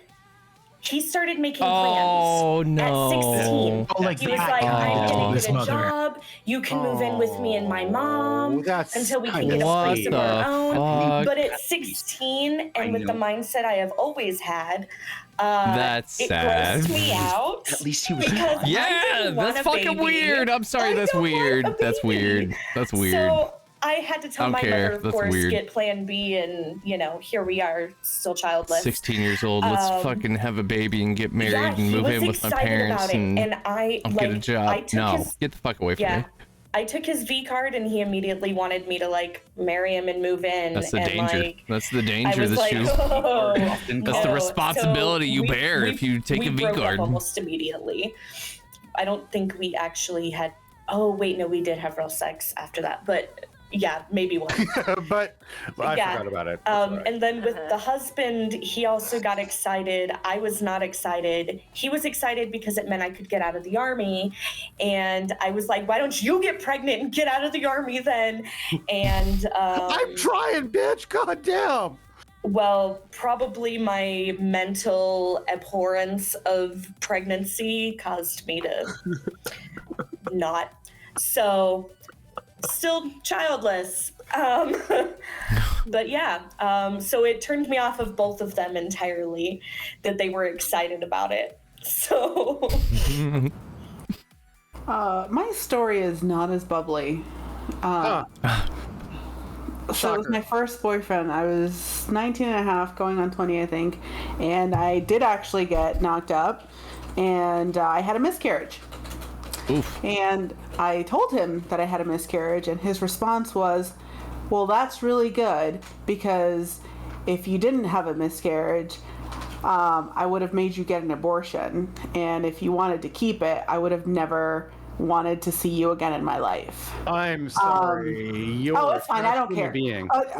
He was an awful person. Dude. He was cheating on me with 3 women, right? Using my phone and my car to talk to these women and take them on dates. Let's just say that it was great that I had a fucking miscarriage. However, that is all mine. Yeah, that is not what you want to hear from the person that you live with when you just had a miscarriage. You at least want some sympathy. Because, you're fucking... It is not a pleasurable experience to have a miscarriage. Did we have the same boyfriend? No, Sassy, we did. Well, maybe we didn't. No, I doubt it. But yeah, that was my experience. So what did it make me think? It made me think that he was a human piece of trash, and I immediately went back into defense mode and started planning my exit. Yeah. Jesus. That's fucked. Well, those were great stories. Thank you for that. I can tell you about the time that I immediately lost like all connection and emotion for a guy because we literally had just got done having sex and he looked me in the eyes and he went, "Oh my God, the condom broke." And Is this the person that like... I dated him we were dating for 3 weeks. I immediately started freaking out. I started hyperventilating. I curled up in a ball and he was like, "I'm just joking. It's just a joke. I was just joking." My love connection for him or any emotion that I had for him was light switch off. I was Good joke, bro. Good joke. That shit's funny. I love it. He left my house and I broke up with him via text. God damn. You don't joke about shit like that. He would have had some slashed tires, some broken windows. That is not a good joke. That is a bad fucking joke. Like, as a woman, your whole life flashes before your eyes if you're thinking about an unexpected pregnancy. Right. Like, your whole life just immediately changes in a moment. That guy deserved so much worse than you gave him. Yep. I was like, it was terrible. All right. Terrible. Anyone else for that topic before we move on? It was just the 3 one. Jojo, go ahead. Real quick. Can Can I provide a topic? Yeah, go ahead. How do you guys? Okay, all right. So I read this because we're on the topic of Reddit, right? So there was this Reddit, and it was this poor woman. Her mom had a one-night stand, and she never saw the guy again. And that one-night stand ended up with her getting pregnant. She never knows who her dad is or anything like that. And, she grows up, she goes away. She meets this man at work, and they worked together for 3 years before they started dating. Oh, no. And they dated for another 4 years before they got engaged. And they loved each other. They were engaged. They decided to have an engagement party and invited all of their family, including her mother, who shows up at the engagement party and realizes that her daughter is about to marry the man that is actually her father. It was the guy that she had the one-night stand with. So the daughter was actually marrying the father. Neither of them knew that they were related because there was no way for them to know. Yeah. I love everybody's face. What do you do at that point? Because for me, in my head, like that is what the fuck? I would be so like. And then we're just being shocked. The father, aka the fiance, then was like, I would like to have a father-daughter relationship with you. But how do you do that with someone you've been fucking for 4 years? Oh God, for 4 years? They dated for 4 years. They were engaged. They were having sex. 4 years.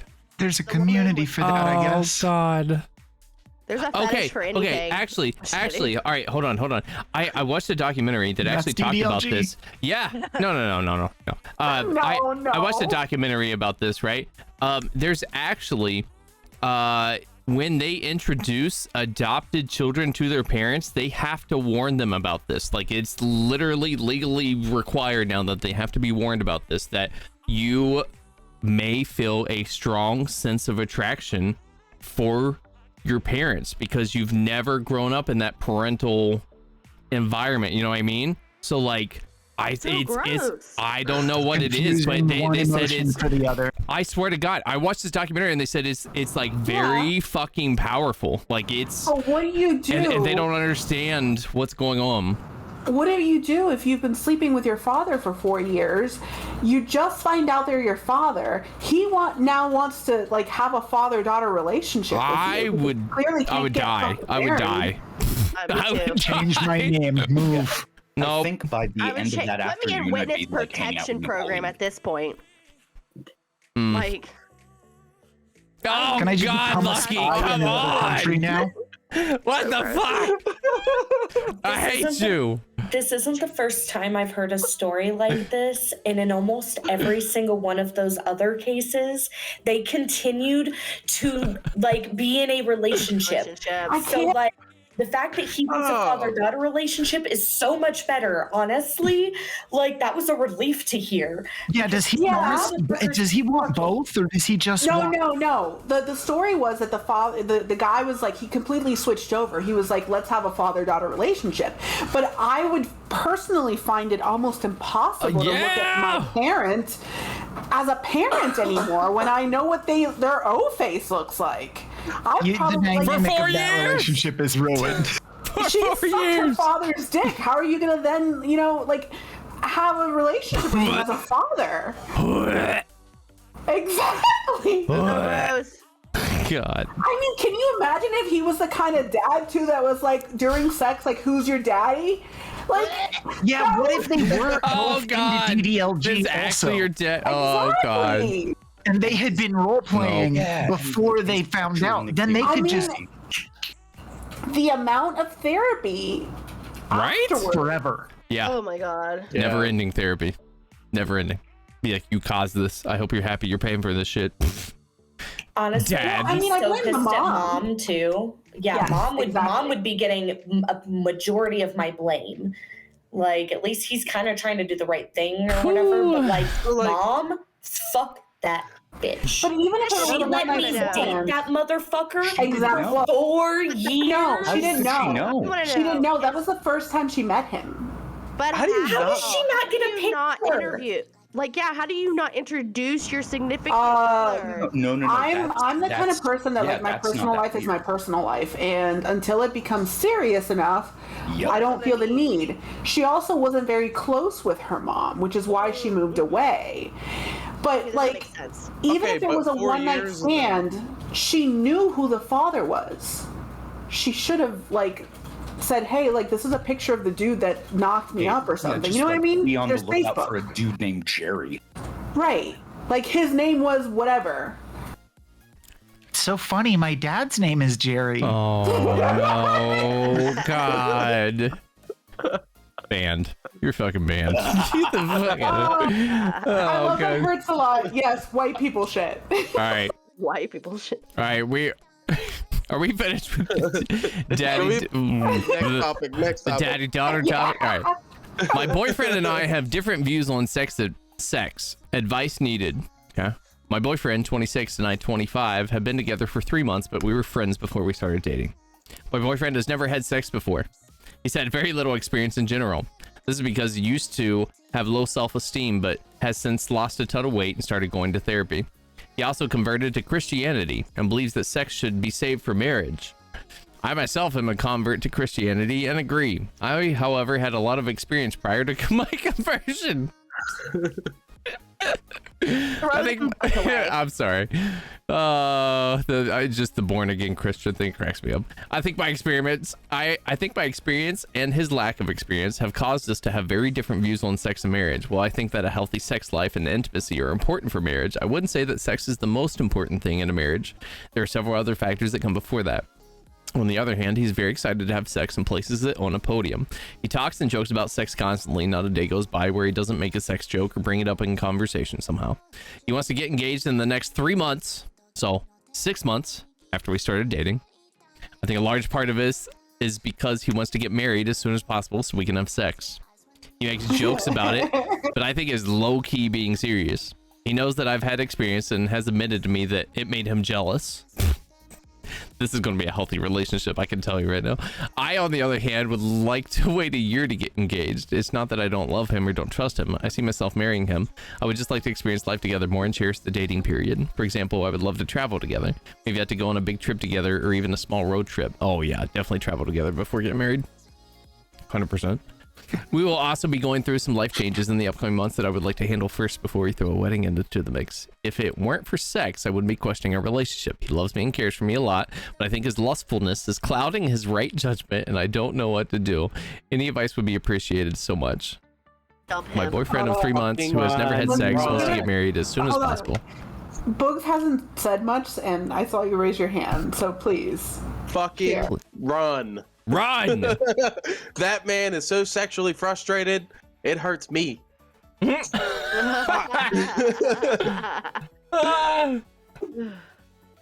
I mean, you're not End wrong. quote. It End quote. hurts. There are so That's- many things to unbox about this. That's the kind Good of luck. relationship. Good luck. She's gonna come home and find her husband like fucking the mattress. You know Yeah. what I mean? I know Or your something. dog. Fucking apple pie. Like, this is the type of He's gonna relationship cheat on you'd her. 100%. Oh, yeah, he will. Yeah, he will at some point. For sure. 1000%. Absolutely. Yeah. Because he's jealous of her sleeping with more people. Well, At some actually, point, She wants if to the opportunity delay presents how itself, long he's it gonna be will like, be. yep, sure. Mhm. They'll Guarantee it. argue about that. He wants to get married at about the 6-month mark, and she wants a year. They'll argue about that. He'll finally go along with it. He'll say fine, and then he'll get a maid. I think one of the A problems nanny. that I see is that she doesn't think that sex is as important in a relationship. Yep. And that's going to be a point of contention for both of them in that relationship because clearly Dude for has been him, living his life for sex Yeah. and not having it.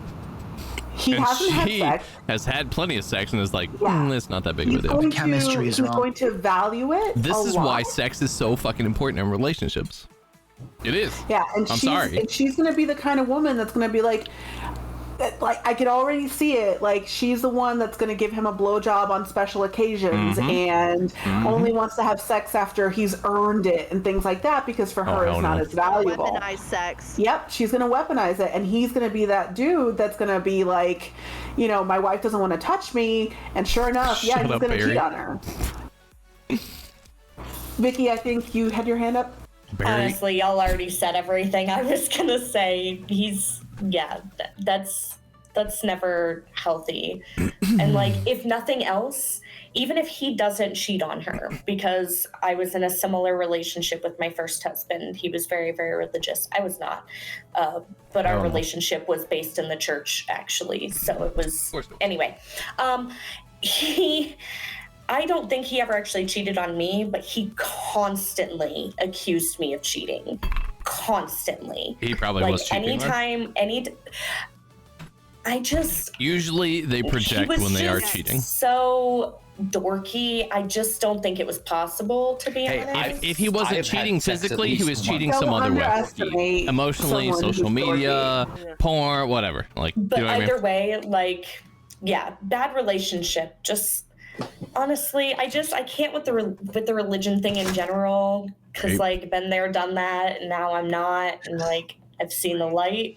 So like that's kind of like one of those things already. But even if it weren't for that, like there's room for interpretation in the Bible about sex too. So like if he's not willing to be open with that, like maybe make it a requirement of getting engaged, of like, we have to see if we can have sex together, because I do think it is an important part of a relationship. And you talk about it constantly. So you think it's an important part of a relationship. Like, we need to have sex. We need to make sure we can have sex before this is going to work, because let's just bang this out right now. Right. Let's just get it out of the way. If he's take not this for a test drive. that, given how, like, if she calls him out on the fact that, like, dude, you say something about sex every single day. I know it's on your mind. Like, and we obviously both think it's important. So let's do it, and let's see how important it can be in our relationship.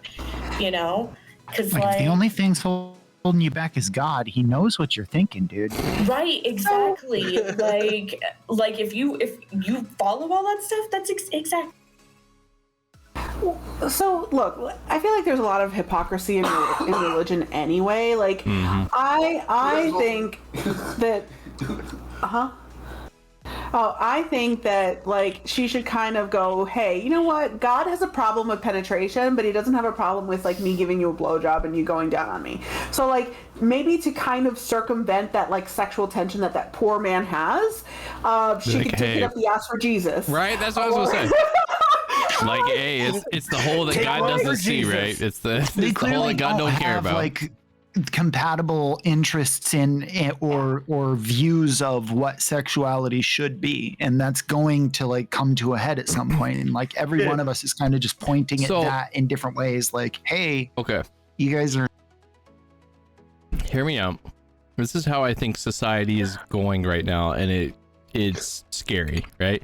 So with religion and purity culture and that kind of stuff, right? Everything is censored, no good sex education, all that kind of stuff, right? It is leading to people a increase in asexuality, right?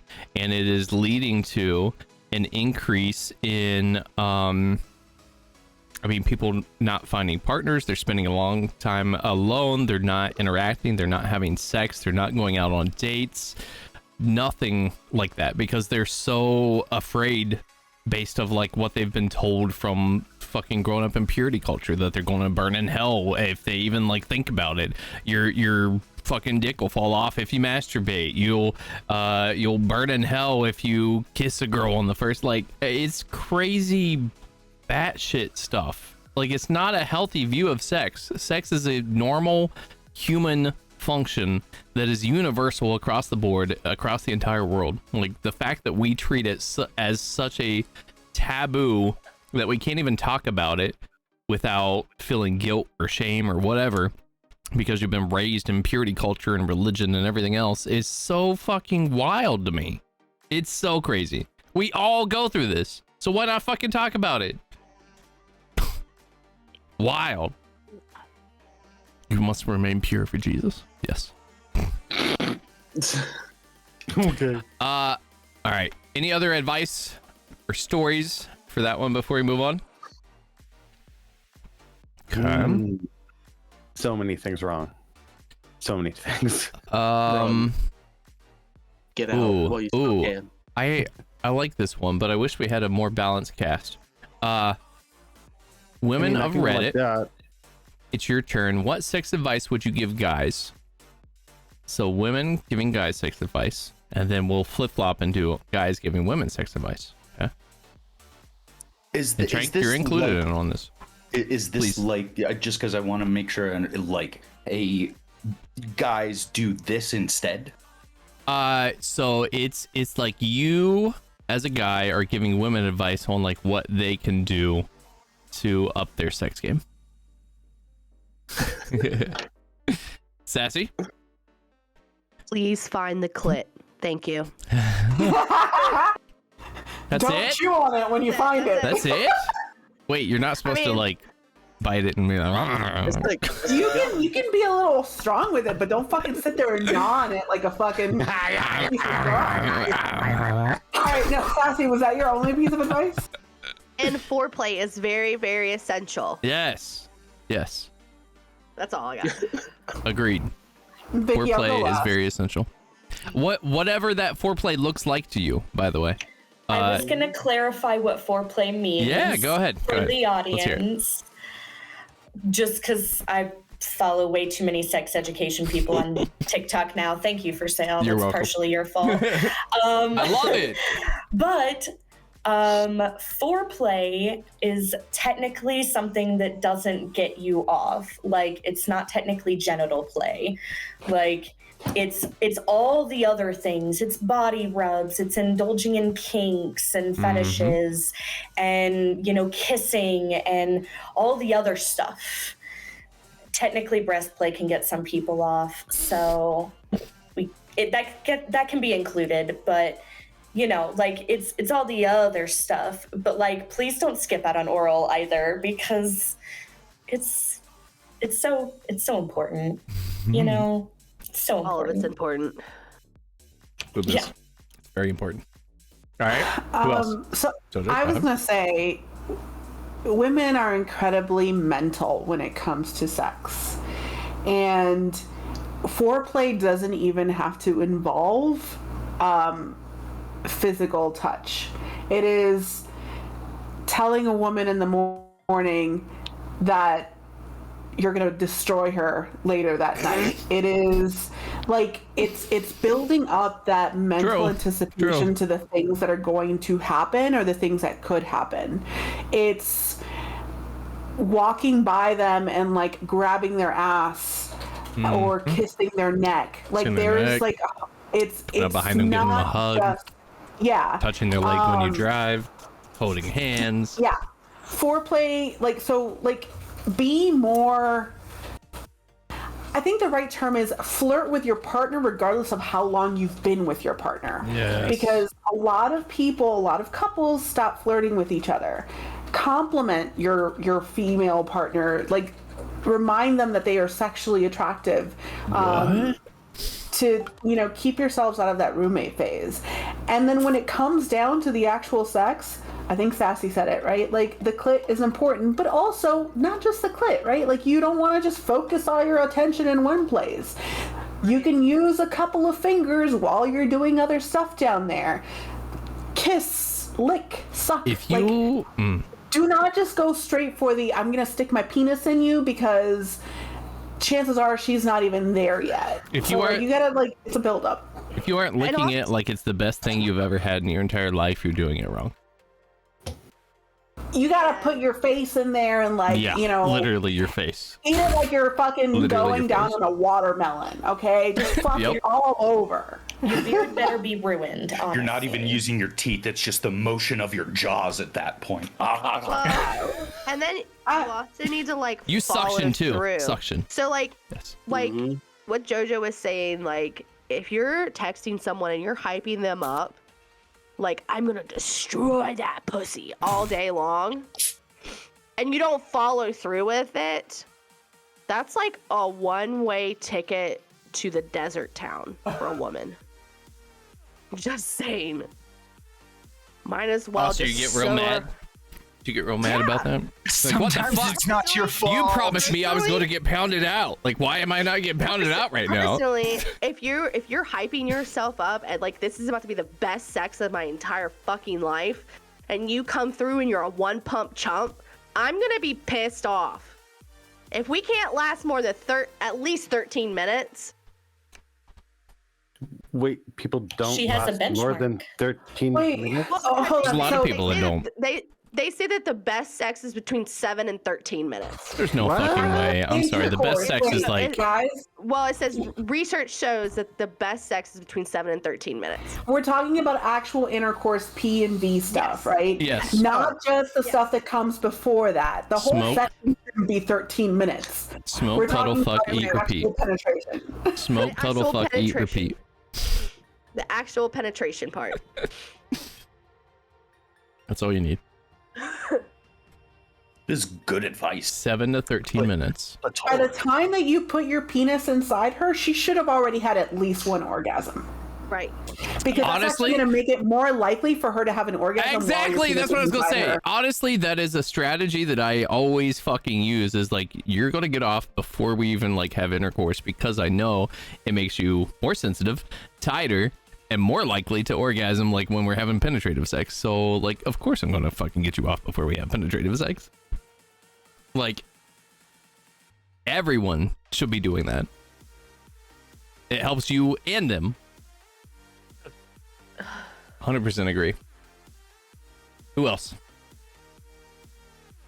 Oh, one more for the fellas. Do not insist on having bright ass lights on. Women don't mind having lights on, but don't make it like the fluorescent lighting that you had at your high school, like lab class. Okay, set some mood lighting. Get some like red Yes, lights get some going on, Philips Hue things like that, bulbs like, and set some fucking mood lighting.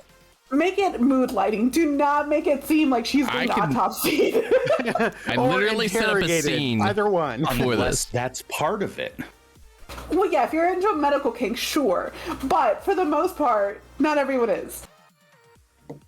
Right. I'm not even, and I was a nurse.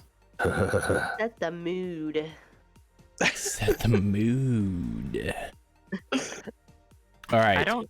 Play I some don't- like Kenny G in the Trent, go ahead. background or something. Do not play Kenny G in the background. I Trey, don't go have ahead. any experience with guys, so like I don't know. For women, I would say don't be super passive and check in on people. Yes. If you don't like something, say something. If you do like something, Yes. say something. Yes. Because you're not going to be able to tell all the time. So Love that. That's good advice because that's a common theme that people feel like they can't say something or they can't say like, "Oh, that hurts. Stop. Change position. I'm uncomfortable. To the left. Harder. Faster. Whatever." Like, Right there. please, yeah. Please fucking communicate. It Don't helps, stop doing that it one helps us thing. both. Yes, exactly. All right. So we were doing the women giving advice. Who else before we move to Wait. guys? I have one more thing. Okay. If a woman says harder, that does not mean faster. Mm-hmm. Mm-hmm. Yep. It Or means literally harder. Doesn't mean like speed it up like a fucking hamster on a little wheel. I'm giving it her means all I like- got, Sassy. Yeah. all you, I mean, got. you mean you don't want to get rabbit fucked? No. You don't want the. Because it- Oh, wait. So hold on, I got some more. Wait me.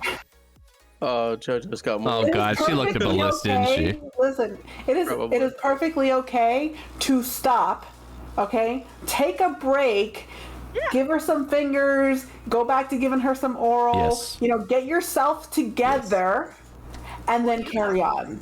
Yeah. All right? So edge You yourself. want to you don't have to like go in there and just like give it all at the same time. It's okay to take a break, Take a breather. surprise her, keep her guessing what's going to happen next, Mm-hmm. and then go back in. Music is great, right? Yes. Like, because it also helps kind of like keep yourself from getting a little bit too into your thoughts. So like maybe talk about what kind of music you guys want to listen to before you're having sex. Talk about your lighting before you even get to that point, right? Like you should have this ready before you take her in the bedroom or the kitchen or whatever. There should be conversations that you're having, ahead of time, so and you don't have to like make the mood and be like, so what kind of music do you want to listen to? Just ask your local Amazon device to play you some sex music, and it will pull up pretty good playlists. I will confirm that. Also, New Jack actually made a very good point. Make sure you have Spotify Premium. You don't want ads to play halfway through your sex session. Can you imagine? Make an investment in your sex life. The last time it is. The last time I didn't have the last time I didn't have Spotify Premium, a ad for the blue pill came up while we were doing the act. I'm like, really? Well, there goes. And you know what? If you're on T-Mobile, you get free Pandora on the weekends. Who uses Pandora though? On the weekends? Like what the fuck? Hey, look, most people are having sex on the weekends. If they can't afford Spotify Premium, is so fucking cheap and stupid. They get it for free. Hey, if you subscribe to us, you get to listen to music on the weekends. Woo! What she's saying is that you have no choice. God. You can find something ad-free. Yeah, that's what she's saying. Something ad-free. Play a CD. Like, make sure there's just not like, download some stuff.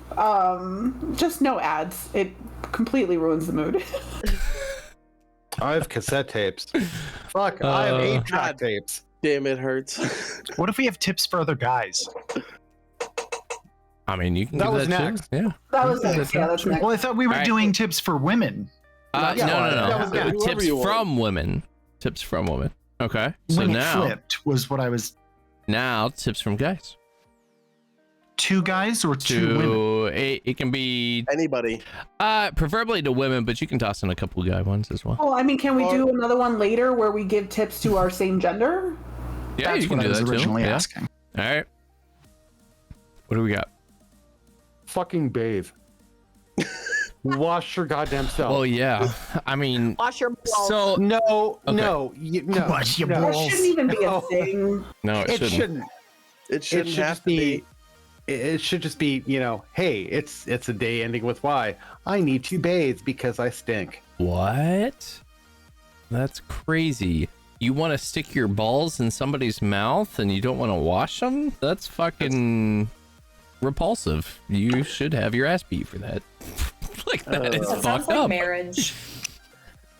Hell no. Sometimes. Please bathe. Please bathe. That new gang commercial is lit. Yes, it is. All right. Best sex advice for women. Oh, okay. All right. I have one. Don't use teeth. Okay, unless asked for. Find a good rhythm. This is a common one from like women. Is like, don't just wiggle. Like guys need to find a good rhythm. Okay, same for women, right? Y'all need to find a good rhythm, especially when you're on top. It's not this like little like boop boop boop. Oh, okay, I'm gonna switch to slow now. Oh, back to boop boop boop boop. Yeah, that ain't gonna do shit. You're gonna be sitting there like real tired. Like you gotta find a steady rhythm and stick with it.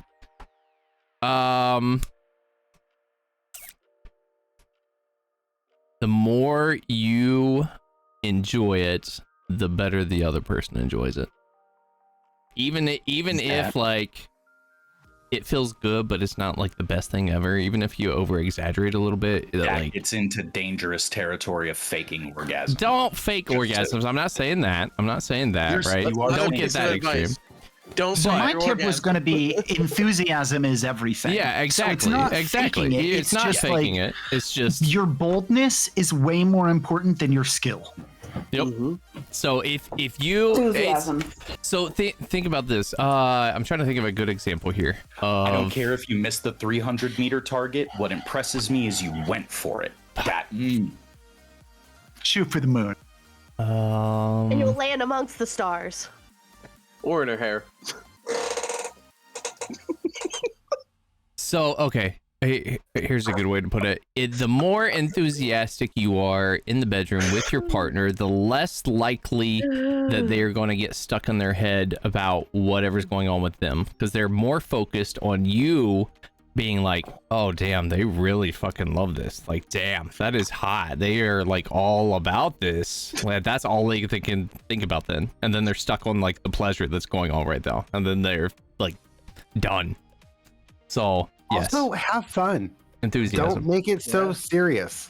Have fun. Yes. Get super serious. So with the don't take things super serious, if let's say, I don't know, someone's not in the mood. Like, let's say you start hitting on your girlfriend, right? And are like, hey, let's mess around. And you get into it and she's still like, nah, I'm not feeling it. Like, okay, that's fine. Like, you don't have to push through until the end. Like, you can, I mean, she can help you with, I don't know, what, oral hand job, whatever. You can masturbate for her in mutual masturbation. Like, there's so many other different options than just fucking, right? Like, you could give each other naked massages. You could cuddle with each other and play with each other's hair and sit and talk. Like, there's so much more pleasure and connection that you can have. Not everything is penis and vagina or penis and ass. Just say oral hand job. I don't know. No, I didn't. I mean, I feel like people get very stuck on penetrative sex sometimes. Yeah. And like suddenly, like especially once you get there, they feel like, oh, well, we can't just go back to a hand job. Mm-hmm. And it's like, no, But you definitely you can. can. Like if you're sore, Like, if they like it, yeah. Yeah, let's if do they it. like it, you're tired, I don't know, your vagina hurts, Anything like you're fucking having switch. fun with, Do is something else. Good stuff. One of the biggest things that I would suggest to women, and I know that this is hard because this kind of conflicts with what a lot of women go through, but is talk about like what you are feeling. Same with guys, though. Like this everyone, really open your mouth more. Yeah, please. In all situations. Well, wait, if I open my mouth, all he's gonna do is take his penis out of my vagina and put it back in my mouth. I mean, that's better than like ass to mouth for sure.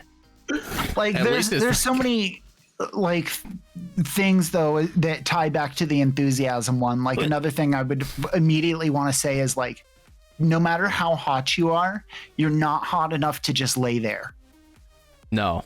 Yeah. Don't be a pillow princess. You have to. Yeah, exactly. That is called there's a pillow some princess. obviously, yes, and obviously everything comes with the caveat of, well, there's some people who are into that. Great, cool. Not me. But on average, I'm not one of them. So I put in effort. Yeah. Your ass better be putting in effort too. That's for damn sure. Personally, damn like sure. the more effort and enthusiasm they're showing, and the more it looks like they're enjoying the activity itself, the more likely I am to finish. I'm like, cool, good. Yep. And on that note, to guys who finish early, test your refractory period when you're by yourself. Okay, if you've got an all right refractory period, which means that you can come, then you can come again later. Come real early. Be like, hey, give me a hand job till I come. Blow me till I come. Then you just focus on her while you recover. See? Then you can do all sorts of fun stuff. I usually do that in like group play though. Like this is for guys who like finish really too quick.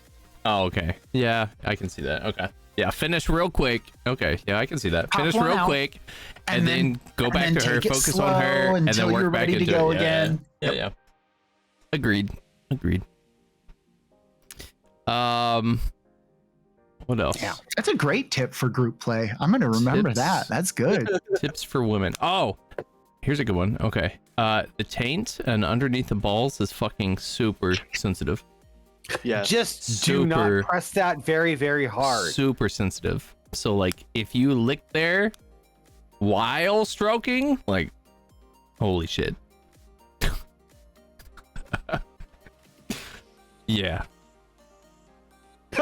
Oh, damn it, Lucky. What else? Y'all need to Help me with tips here. Fuck. Barry, Get thank you for the tier 1 nasty. sub. That's how I feel. Perineum is Be called? No, nasty it's as called a possible. taint. Get it right. Kind That's the of. medical terminology. Taint. Taint I your mean, butthole and taint your vagina. Okay.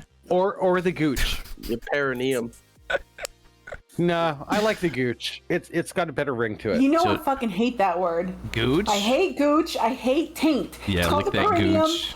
The taint Get just that sounds gooch, dirty. girl. It sounds like it's something Rub that my like would Gucci. be smelly. Be like, yeah. And gooch. Lick that Like taint. Grundle. I'm sorry, gooch sounds like pouch, like pooch, and it's just too close to like no. No. It's not for No, you. just no. It's all good. All Okay, right. so No Gucci's or taint. And lesson learned for JoJo. all right. Other tips for women. Who else? Rhythm, taint. Don't be afraid to initiate.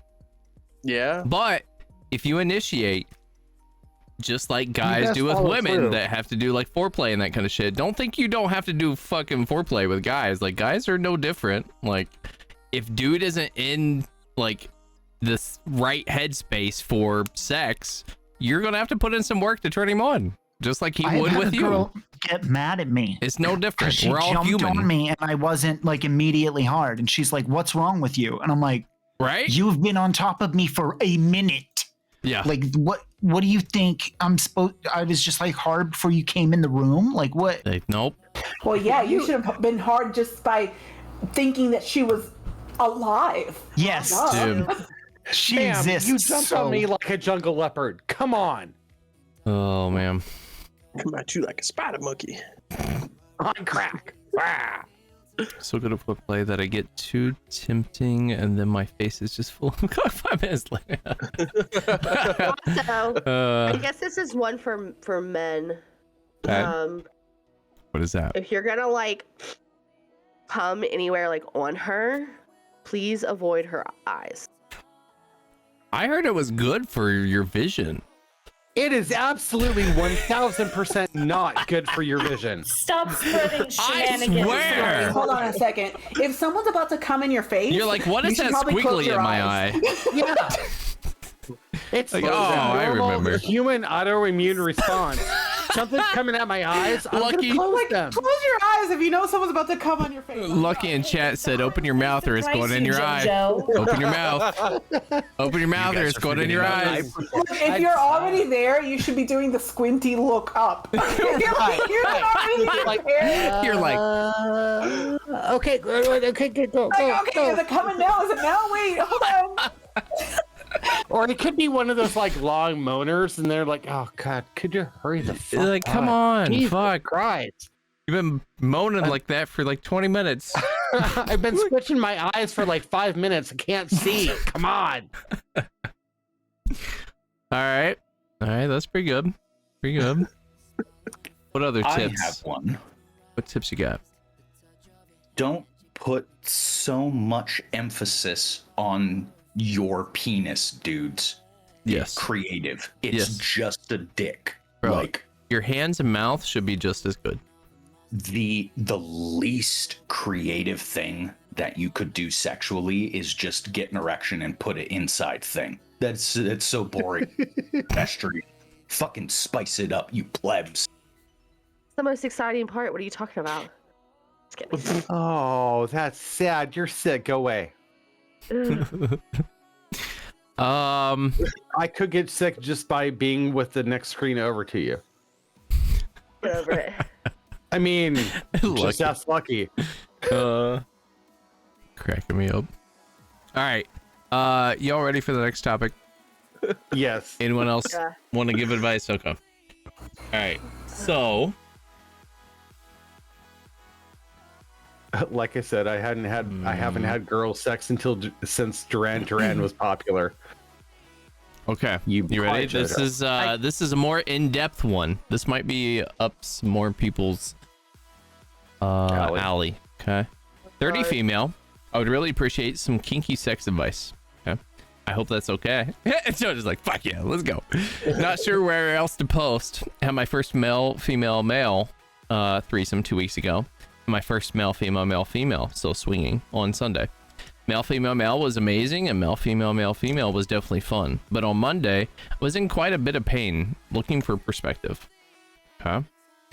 I'm upset the conversation turned into this, but I don't feel like I'm being unreasonable here. I do admit I was a little petty at times, but also know that I was truly done in this moment, so my saying this was my last communication was sincere and not some thread I've thrown around for the last 6 months anytime. There's a slight issue or disagreement. It's manipulative to do that, in my opinion. Okay. Wait, I'm what? confused. What did I miss? Can we read on manipulative? before we ask Yeah. questions? Okay. Because it might explain him. I'm newly trying poly, starting about 6 months ago. I've been dating 2 men consistently. One since June and one since November. This was my first swinging. My first threesome was the 2 guys and me last weekend. Both included the partner I've dated since June and doesn't involve my other partner. He is aware this happened though. Same guys both times. One I've been dating on and off since June. That's who I'm chatting with in the screenshots below. And his friend John, whom I've met only through the threesome and the swinging. The second female, Laura, was someone June had seen before. I don't know who June is. But neither me or John had previously met her before the swinging on Sunday. Names changed, of course. My ex-partner equals June. Okay, 36 male. He's a bull for couples. Participates in group sex and events and very experienced in the lifestyle. All right. June's best friend, John, is in his 30s. He's had threesome with 2 guys and a girl with June before, but years ago. This was his first swinging event. Second female equals Laura, 30s female. Her first swinging event as well. Not sure if she's had threesomes before. Me, 30 female. This is my first swinging event. Okay. I was immediately upset when he acted like physical discomfort is something that isn't a big deal to anyone, including himself, and I very much disagree with that. So yes, I became upset, snarky, attacked him, sure, but because it's a bullshit thing to imply, and the whole just leave if I have to do any work in this relationship, which is super manipulative and is not healthy. So I guess at the beginning of this conversation, I was probably decidedly dumb with his bullshit, and that I sabotaged the rest. Maybe a better question to ask is if this was how your on and off partner of 6 months responded to you being physically hurt, if they were somehow involved or not, would you feel like your feelings were being heard and respected? I'm hurt from X. Everyone is hurt from X. They said it's messed up.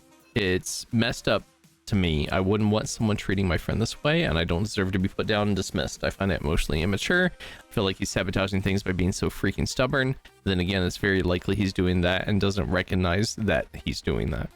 Either way, I'm done and moving on. Thoughts on the whole matter? I still have. You have a too long didn't read? Yeah. They don't have a TLDR, unfortunately.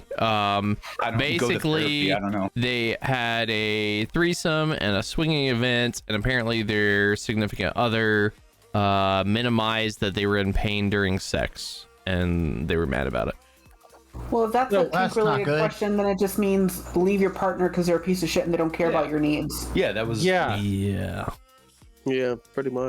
That's something that I personally have struggled with my entire life. I am in like on a medical pain scale from 0 to 10. I live at around 7. I've got shattered bones and all kinds of shit. Like it's awful. And I have learned that it is not good to hurt, and that when hurt happens, you try and take care of it. And the person giving plenty of context, which I really gratefully appreciate under most circumstances, in this, the TLDR does boil down to them just, oh, well, dude didn't care that you got hurt. Even if it was doing something fun, like having sex with other people, and everything's good there, he didn't care that you were physically hurt. That's, Jojo and Vicky said it best, like, dude's just a shitbag, just break up with him, end of story. I agree. It's that relationship. Most normal people, if you're with somebody, if they react in a way that signifies they're in pain, would stop immediately. Be Yeah, like, hey, exactly. are you in pain? Like, what's wrong? Like, why? Like, do we need to change? Do I not need to like go as deep? Like, what? Like, what? Tell me what's wrong. I saw you wince. Fact What's up? that the person was like, meh, that's not a big deal. Like, fucking suck it up, bitch. Type of shit. Yeah, that's not okay. That's all. like a dom So- that doesn't allow safe words. Yeah. So, as someone who likes rough sex and enjoys What? pain, right? I'm okay with painful penetration because it gets me off in a way. I think it comes down to being like knowing your partner. So if Lucky asked me, like if he was like, are you in pain? I'd kind of be taking a little bit aback because we both get off on that, right? So I think if you're in like that kind of situation, that's probably a conversation that you should have had beforehand. Also, as the person receiving the pain, you should say, hey, this hurts.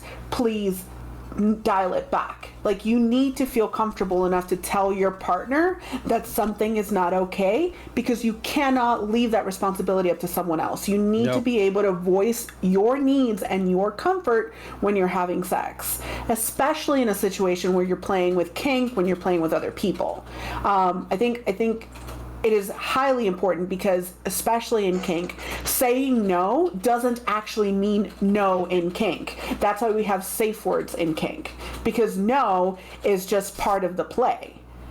Now, if you say whatever X your safe word is, or yellow or green or red, that's a sign. But like, again, it's always up to the bottom in kink situations to let their top know, this is not okay. I am reaching my limit. Please slow down, whatever it may be, because your top feeds off of you. They are waiting for you to tell them how much you're okay with, because they will continue until you tell them otherwise. So I think in regular situations, yes, someone should be checking in, but I think when we're talking specifically about DS situations, MS, that kind of dynamic, it's important for the bottom to let the top know what's going on and how they feel. And they can't be scared to do that. No, you shouldn't be scared to do that. No, absolutely not. But a lot of people are. And if your top minimizes what you just told them, so if your top says, I don't care that this hurts, or if you called the safe word, if you said yellow, then that person is a piece of shit top, and you need to, again, break that Like, you need to relationship. get out of there real quick. They don't care about your needs. You are not in a good relationship when you're with somebody that is going to abuse your boundaries real fucking bad. Also, you need to alert the community to them.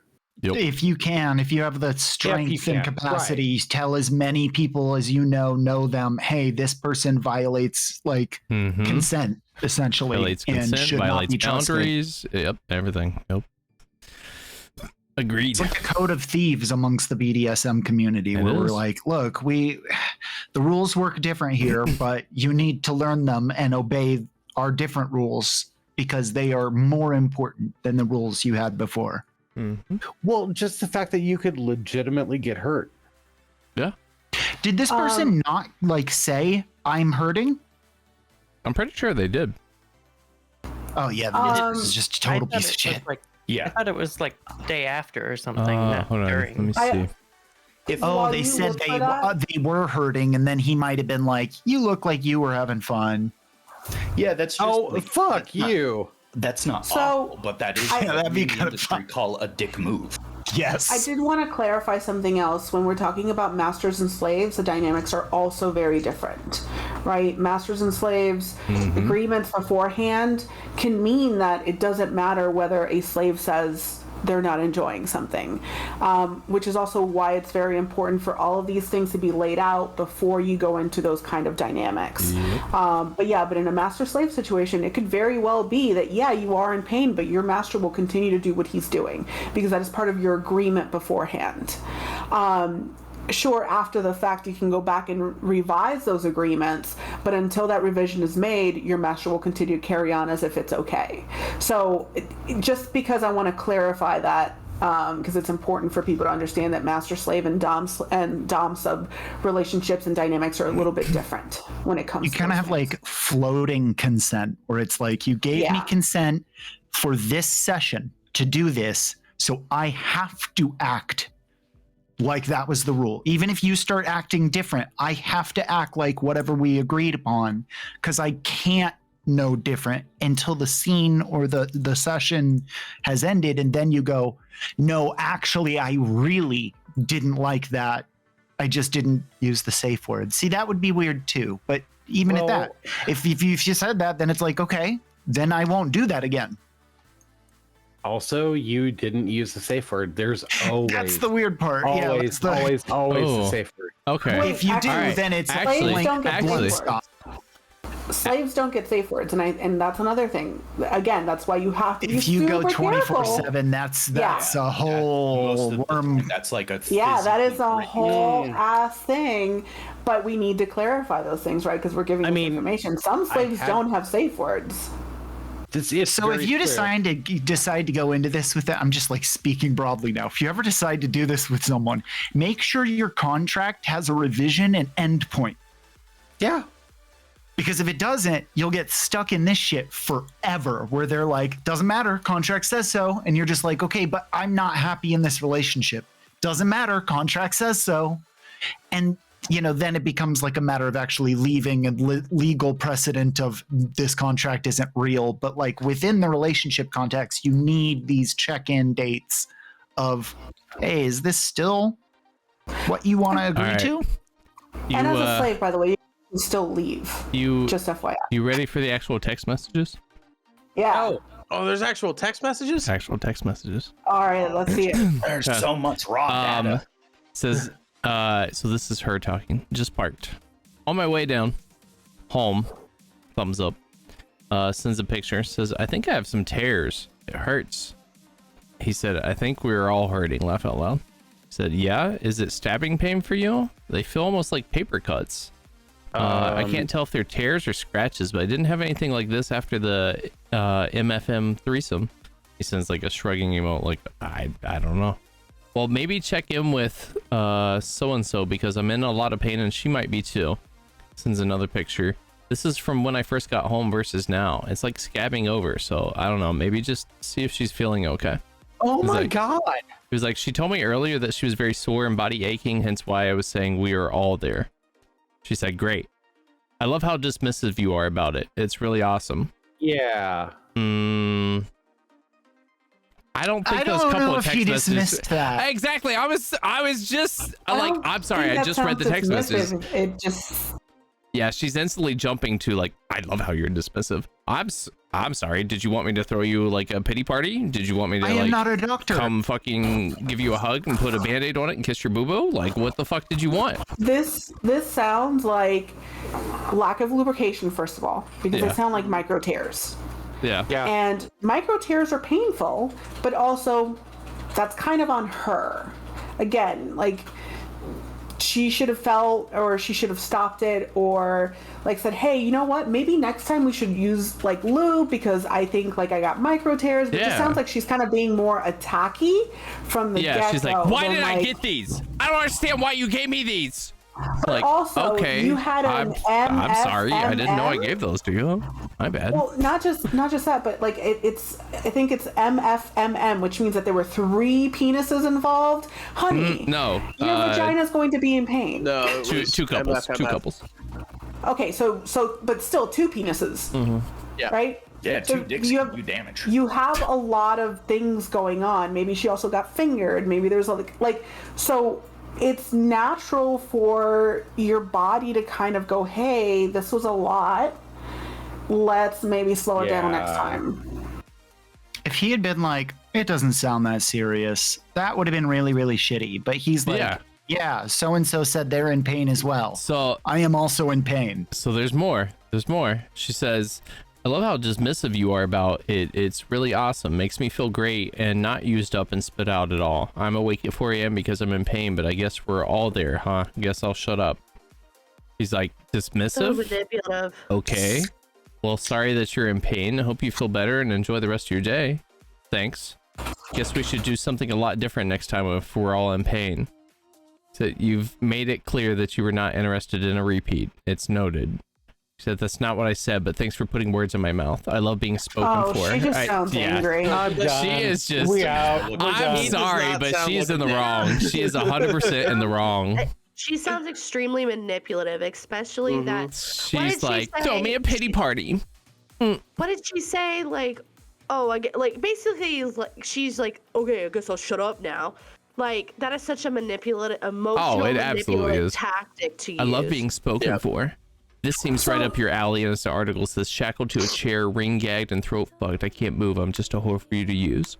Said, okay, that sounds like a great topic. Now we're getting creative. Yeah, it's just like a good Thursday morning. I didn't even know this was on the table. Right? Like, that sounds like she had a great fucking time, and she's just a little pissed off that she hurts afterwards. Exactly. You're just writing poetry now, bitch. He replied and said, seems like we're back to having some sort of issue again, saying that I've put words in your mouth, the snippet, the sarcastic comments earlier. I've not attacked you in any way or made any disparaging comments or suggestions towards you, so I don't know what your issue is, but I don't appreciate it, but it isn't cool with me.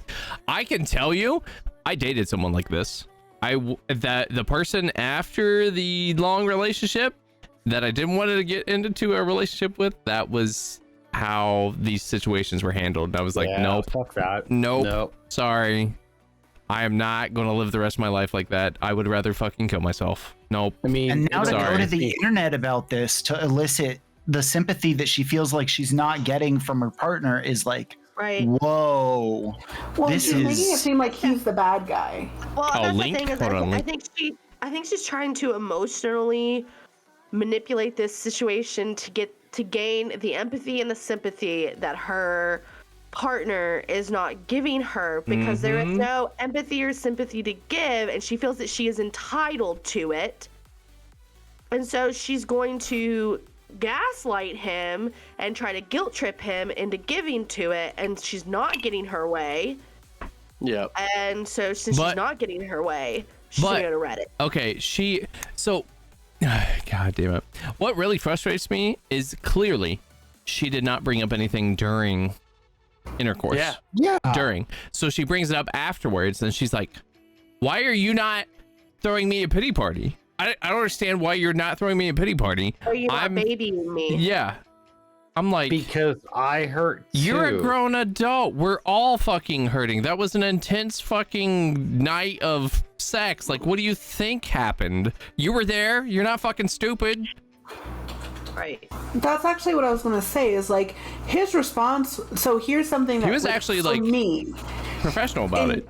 In kink, when I tell Lucky, like, ooh, my hoo-ha hurts, like my coot hurts. After having like rough sex, I know you guys love when I say coot. In the poop. But like, I'm not saying it as a bad thing. I'm like, shit, that was great. My fucking vagina hurts, right? Like, it's the same thing when I get bruises. Like, haha, I can't sit on my ass because it hurts.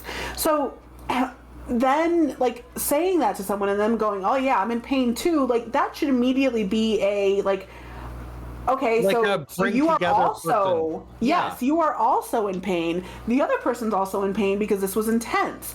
But this person just turned it around and kind of made it into, oh, you're an evil person because you are also in pain, but you're not giving me you're not comforting my pain. Yeah. Yeah. I don't. You know what this strikes me as? I feel like had she addressed this as like, hey, like I really enjoyed last night, but I'm in pain. I have bruises.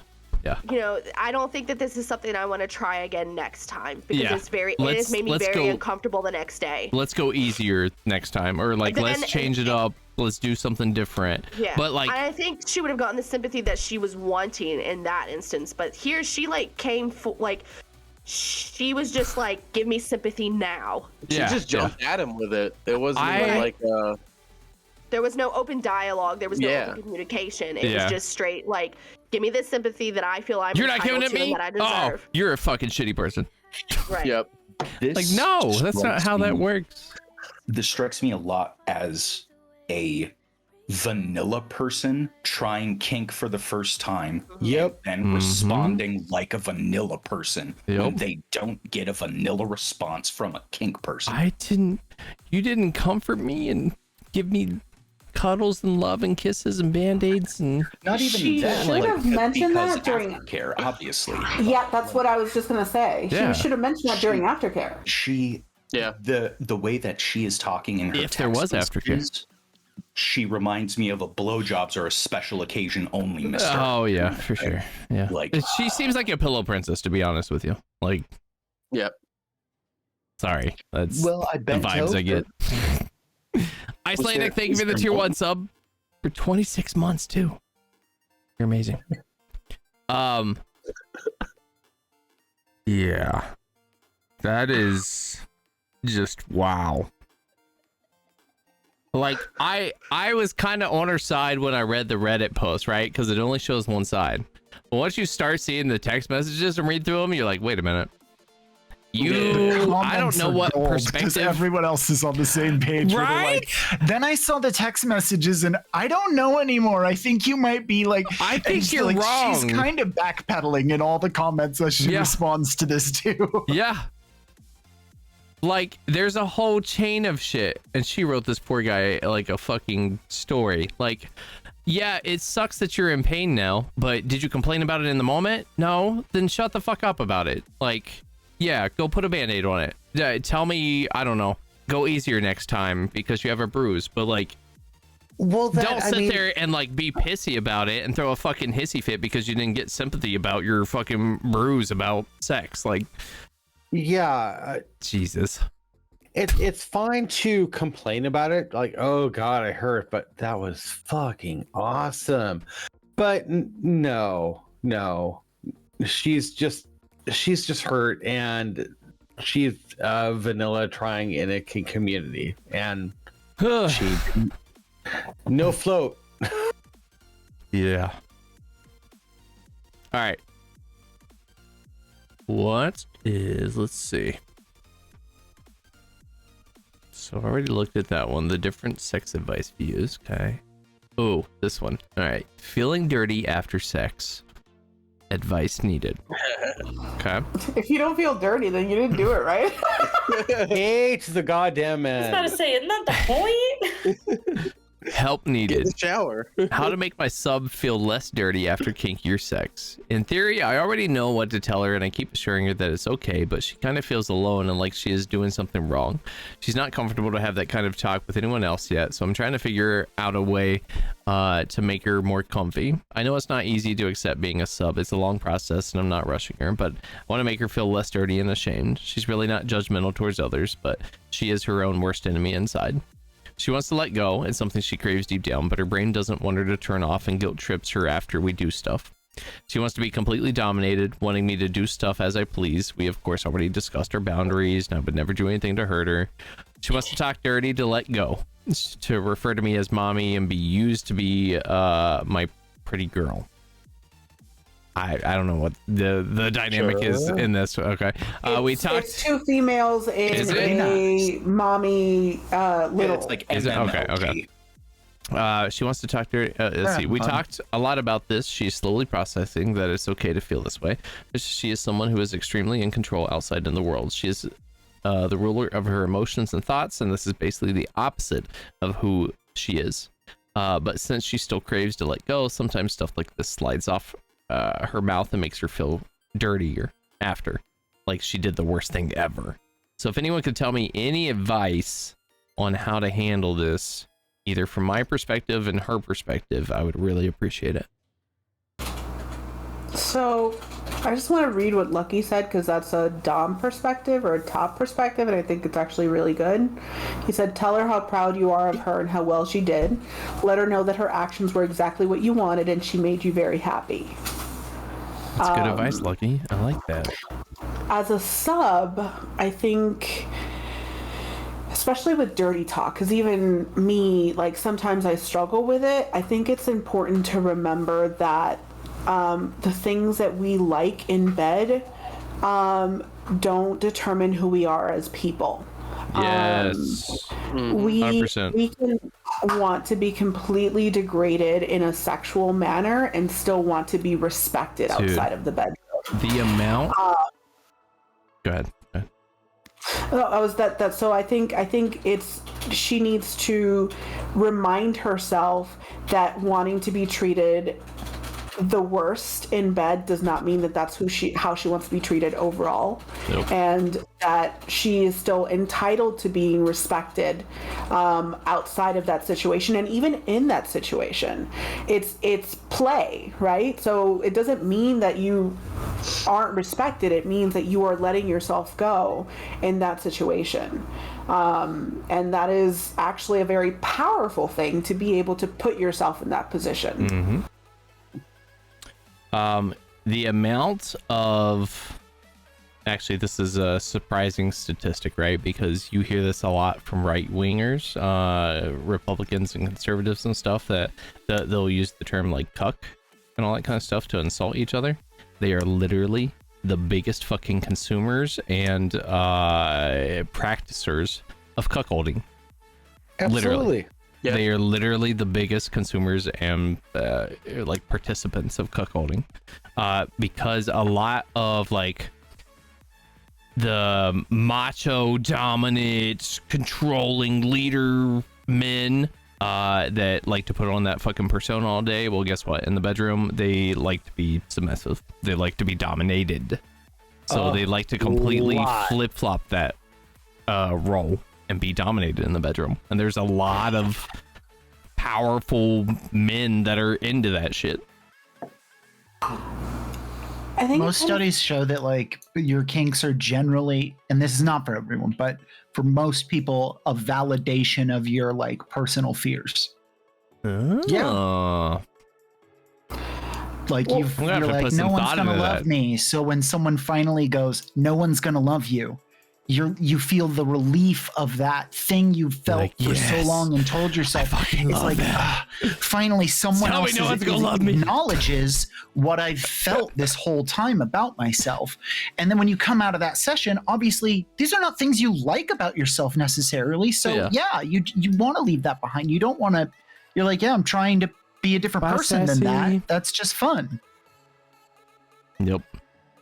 I think the other thing might be, because as someone who was raised conservative, it takes a lot to kind of undo that brainwash of sex is dirty, it's wrong to want these things, and what you want to hear from your dom is, it is okay for you to be this way. It doesn't mean that you're a less person. It means that like it's okay to embrace the naughty parts of you, and it's hard to do that, especially if you were raised in a religious household or anything like that, where you were kind of shamed for your sexual likes. So it's, I think, validating that feeling, understanding that that's what they're feeling, and kind of going, hey, I understand. How can we make it better for you? Like, what can I do to help you feel more validated and more respected outside of the bedroom, so that this doesn't carry over into your day-to-day? I like that advice. Yes. Anyone else? Well, I was gonna say something, but Jojo said it way better than I could. So there you go. All right. Sorry. Also, wait. Actually, a dom should also try to be a sub once in their life. Nope. Wow. No. Also, same for subs then. Absolutely not. Subs to try to be a dom. There are hard limits for some people. No. You are what you are. I have tried the top, and let me tell you, it is one of the most awkward things ever. I tend to top with women just because I have a strong personality, but the idea of taking a dominant role with my husband makes me nauseous. The idea of him turning around and treating me like a dom makes me want to throw up. And I think it's the same for a lot of people who consider themselves naturally dominant. Like, the idea of putting themselves in that position is just so alien to them that I think I don't think it's a good expectation. I would never expect a dom to put himself in a submissive but position. I mean, how are you supposed to feel the other way? You're not. With You're not. conversation and using your words. being a good dom does not mean that you understand what it's like to be a submissive. Being a good dom means that you will listen to your submissive and respond. I don't have to grow a vagina to know, like, to interact with the opposite sex.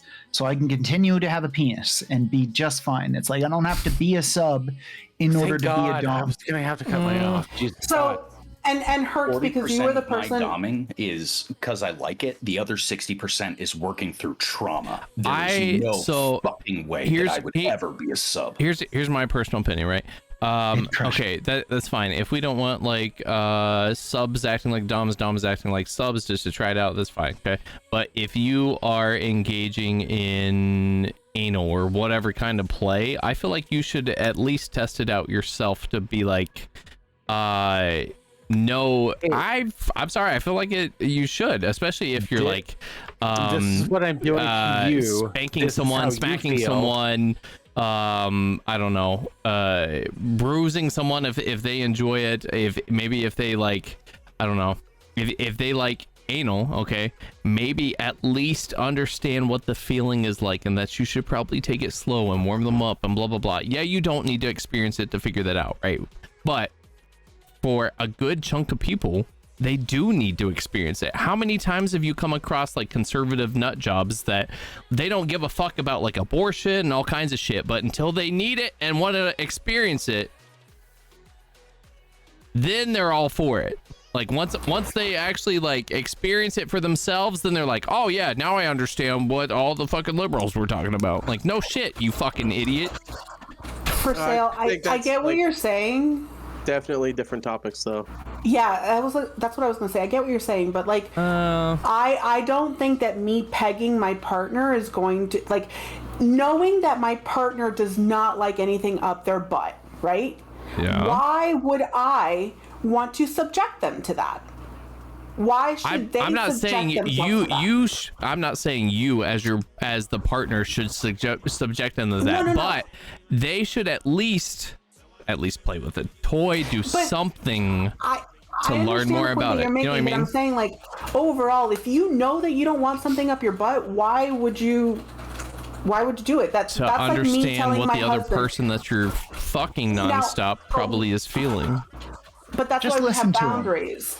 This is why we have boundaries, right? So if my husband were into scat play and I said I don't like scat play, why would I then go, fine, poop on my chest? That's a boundary. No, right? But that's exactly the point. You could at least learn about it, right? Learning about it and doing it are two different things. Yeah. Absolutely, I'll learn 100% learning about it's like to put it in a butt, but I don't want to. Like, I will learn a surgeon's level about what it is like to do this, but I don't need to necessarily have it done to me, because I feel like then I'd be like, well, now I don't ever want to do this to anyone. That was terrible. So, yeah, that. And then, like, I think the important thing is that in the kink community, for us, educating ourselves on what's being done is just part of what it is to be in the kink community. Part of being a dom, like, part of being a dom is knowing what it is that you're doing. Part of being a sub is knowing what it is that you're doing. Part of being a sub is knowing what a dom might do to you and how to assert your boundaries. And part of being a dom is understanding that your sub's boundaries are important and they shouldn't be, like, you shouldn't try and push on those boundaries unless they're okay with that. So I think in normal relationships, those things sure can apply, but I think when you're in kink and when you're heavily involved in kink, communication between both partners or all of the partners is so important and so paramount that we already do it, because we understand how dangerous what we're doing can be. Okay. So we don't have to do it ourselves. I totally get that, actually.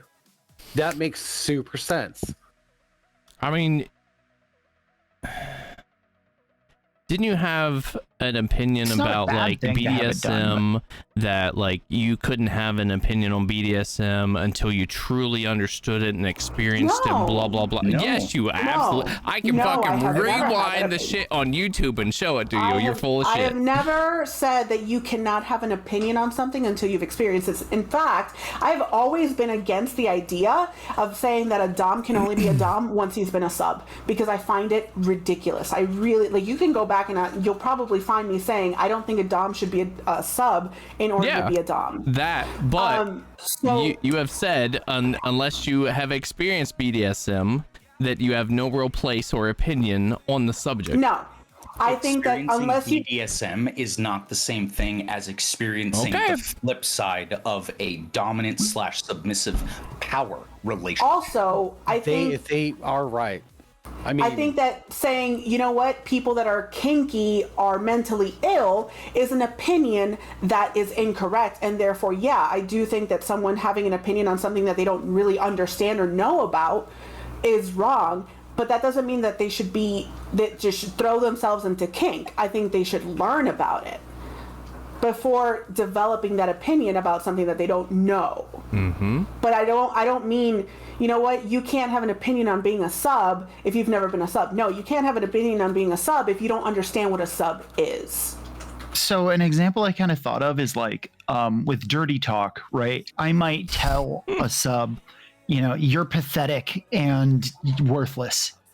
So the sensation and the feeling that they get when they're told that is going to be 100% different than the sensation and feeling I get when I'm told that if I'm on my knees in front of them. Mm-hmm. But unless you understand that mindset, negative for me. You don't understand it.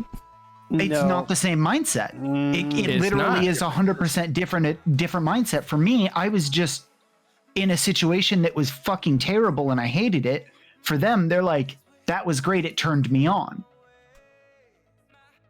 I'm switching my whole thing. I absolutely will flip that around. I 100% get that. You don't need to experience the same reality when you're a dom or a sub. You just need to understand what they're going through. And if you're empathetic about that, you can easily do that. Empathy is what we're going for, not sympathy. There you go. Yeah. Through, not because I have felt it myself, but because I understand it and we're having this dialogue and we're talking and we're adults about it. I don't need to know. I don't need to experience something that I can get behind. That it's I can a way more useful skill. But JoJo, you 100% did at one point with kind of like what Count Hal said with the sub and dom shit. You were like, unless you've been in that role, you have no place to. Yeah, I promise. No, I promise. I wouldn't make that shit up. I wouldn't remember that shit for a long time. Something else that I would say Promise. is I see that no different than someone saying, oh, how do you know you're straight if you haven't tried having sex with someone of the same gender? That's good. That's a good one. But it kind of is though. No, you know you're straight. You know you were attracted to the opposite gender, just like. How do you know you like cheesecake unless you tried it? It is not the same. Sexual orientation is something that you know. Because I don't like milk. Bullshit, it ain't. I mean, no. So if you have never tried a hamburger in your entire life and you're like, I don't fucking like hamburgers. I don't like hamburgers. Hamburgers are fucking shit. That's horrible. Hold on. And then you actually try hamburgers. No, and you're like, sexual wait a minute. orientation is attraction to something. So you can like something up your ass all you want. But yes, and how does society handle that, JoJo? No, but society shames the shit out of you and guilt trips people to not like those things. So why would they like those things unless they tried them? That's not what I'm talking about. What I'm saying is that when you tell a straight person, well, you don't know if you're gay because you've never tried being with a man. Yes, they do know if they're gay or not because they are not attracted to a man. It's the same thing as telling a lesbian who's a gold star lesbian who's never been with a man. Well, you don't really know if you're a lesbian. You've never been with a man. Yes, she does because she's never been attracted to men. And that's the thing. So it is no different than saying you don't know if you're a dom because you've never been a sub. It's the same thing. It's an orientation. It's a way of being. It's something that is in you, that is part of who you are. I think it's a really good way to understand something. In some cases, like you will get a lot of information about it very, very quickly. But like it's almost like you can do it even better with more things faster if you're properly empathetic. Agree. 1000%. And You've changed my mind, Jojo. That's hard to do. Barry, simply because you mentioned it, I think it's important to point that out. Heteroflexibility is, I don't think it's something that you're not sure. Someone, for example, for sale is heteroflexible. Agreed, and he understands that that's what he likes, right? Mm-hmm. I think it took me a lot of trial and error to get there. And that's fine. But not everyone defines themselves as heteroflexible because they're unsure. For example, some people define themselves as heteroflexible because they know that they wouldn't want a relationship with someone of the same gender. True. So they would enjoy sex, right? So I just want to kind of touch on that. It's being heteroflexible isn't being unsure. It's being, I don't want to make this like a primary part of my relationship dynamics. Being bisexual is you're attracted to both genders. You could be in a relationship with both genders, right? So I'm bisexual. I could date a woman and date a man. If I were heteroflexible, it would mean I'm okay with fucking women, but not so much with dating them. So it's not necessarily that you're unsure, it's that you're just not, there's parts of it that doesn't appeal to you. Yes, flexible is a flexible word. Is there a specific definition for unsure or testing the waters? Bi-curious is one. I've heard that. That's someone who thinks that they might be into it and they want to, they don't know yet because they haven't tried it. I went through a big phase of making out with boys, and then suddenly when one really reached down my pants, I was like, oh, I'm not into this. You realize it wasn't it's for just you. not working. Never mind, because now I actually have the sensation of wanting to run away. It's not even just like that it's not working. It's just that like my whole body went. Now I needed to test to know that. Yeah, I did need to kind of. I was like, okay, I kind of have some feelings. Where does this end? Tested the waters a little bit. Oh, okay, that's exactly where it ends. Cool. That's where it ends. So and that for me, I can get both. I see both sides of this. That for me is being able to be like, okay, now I know for sure that is not for me. That is not. I was curious. Okay. Same thing for everything else, though. You had said that it came with trial and error, your flexibility. Uh-huh. And I was curious, like, when that goes wrong, how do you get past that to try again? Because I feel like a lot of people would, like in Mike's case, guy went to reach down my pants and I went, and then never tried again. Was just like, I'm good. And it maybe could have been him. Every single person is completely different. So of course you're going to have like bad experiences. Like you're going to have an experience that you're like, I'm pretty sure I don't like that shit. But then you start thinking like, right. It made me question the maybe whole they were just really fucking bad at it. Like maybe they were just bad at it. Maybe I should give it a try again. So then you try it again and you're like, oh, okay, it wasn't that bad. That is very courageous to even make that step and be like, I'm gonna try again. I think it might have made me. Well, I mean, I've heard the word try curious. I will try anything twice just to make sure I don't like it. Yeah, trisexuals. Yeah, I guess it's more spectrum based. I don't think that's a bad idea. I mean, yeah, once could be him, you could have been like the day. Who knows? Could have been. You might like it. You might not. Well, big deal. I feel the same way about like when you like first date somebody, right? And you kiss them for the first time and it sucks. Yes. And you're like, well, let's give it a second try. Because I've done that. It's like, okay, well, it sucked the second time. Okay. And the same thing with sex. Like, the first time you have sex with someone, it's a little awkward. Let's give it one more try before I make a decision. Yep. But I don't feel that way about my sexuality. Like I know that you never experimented growing up. I knew what I wanted growing up. So I knew that I was attracted to men. I knew that I was attracted to women because it was just like me. From your single digit ages. From my, well, no, because my single digit ages, I'll be honest, I wasn't even thinking about that shit. I didn't start thinking about like sex until I was in high school. Until then, so what made you think about both sexes? Games. Puberty. Yeah, when I started to think about sex and I started to watch things where I was like looking at men and going, holy shit, he's attractive, and looking at women and going, holy shit, she's attractive, I realized that I was attracted to both genders.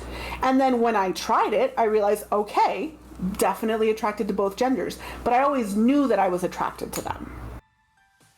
Vicky, you've had your hand up for a little bit. Yep. I will say that like my bisexuality had a very different journey. It was really more of like I had sexual experiences way young, but like it wasn't till high school that I was like, hold on, am I maybe attracted to these girls, or do I just think they're pretty and like want to be like them? And so it took a lot of like trying it for me to figure it out, but like I do think that that is a very different thing. Like I think everybody's journey in those things is different, you know, like It is. Count Howell said he was like there was a moment where he clicked and he like kind of knew it wasn't right.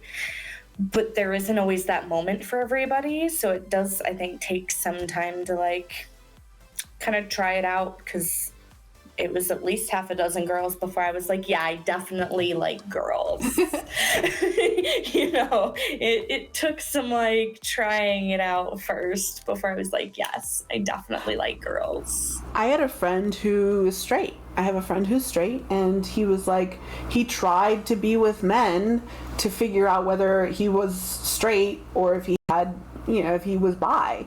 And he realized, okay, I'm not into this. I'm definitely straight. Some people do try it if they want to like make sure. Some of us know, and we just know. Well, that's being more in the middle of the spectrum and being very risk tolerant. And there's absolutely nothing wrong with that. No, if you want to try it, try it. If you don't like it, then don't do it again. Yep. Nope. Done deal. All right.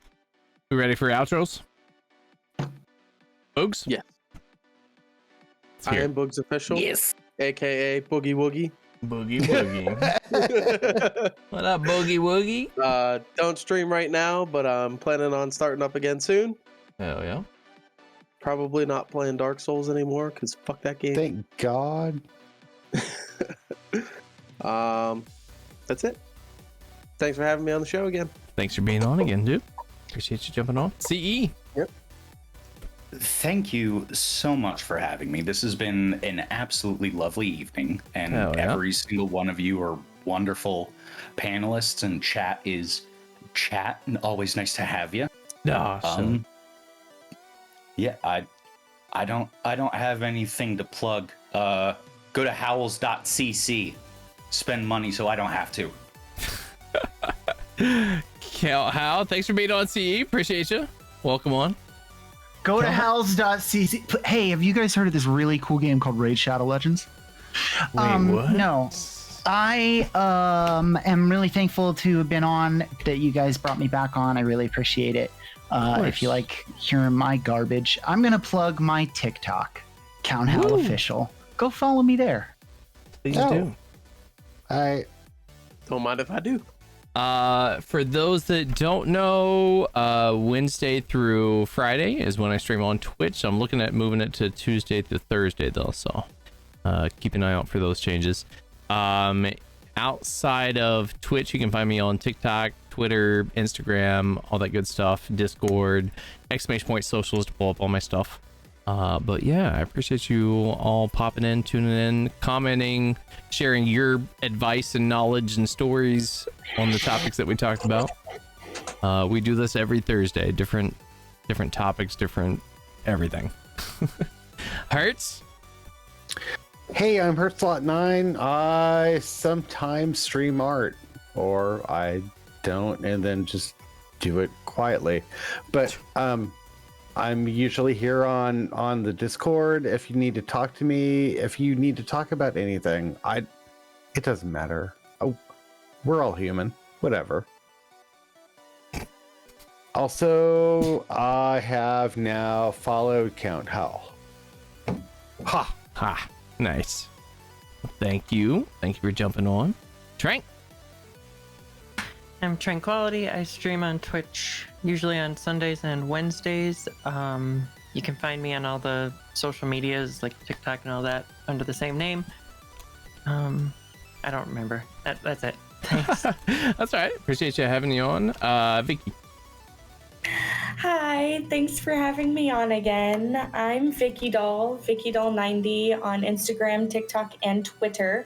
I'm an Army veteran, cosplayer, cosmetologist, and content creator, and general jack of all trades. On Twitch, I stream Wednesdays through Fridays usually, and I mostly do cozy games, RPGs, art, and makeup, as well as talk about my many misadventures and life and dating and stuff. And yes, I have this written down because otherwise I'd get distracted and forget half of it. So That's all right. I appreciate you jumping back on. Thanks for being on. And JoJo. By the way, guys, mommy and daddy like to argue, okay? And by mommy and daddy, I mean for sale and JoJo. We love this. Like, honestly, we will go back and forth on like shit we disagree with, and we're like, no, it's like this. No, it's like this. No, it's like this. We love that shit. So But- don't be afraid, kids. Mommy and daddy aren't actually fighting. At the end of the day, once it's all done, we're like, agree to disagree. Fuck it. to make up for Also, I think it's very important to be able to have friends that you don't agree with on everything, because we're not an echo chamber. So that's why we are the way that we are. But JoJo West on Twitch, JoJo West Model on Instagram and Twitter. It's okay, Boogie Woogie. Mommy and Daddy are not going to get a divorce.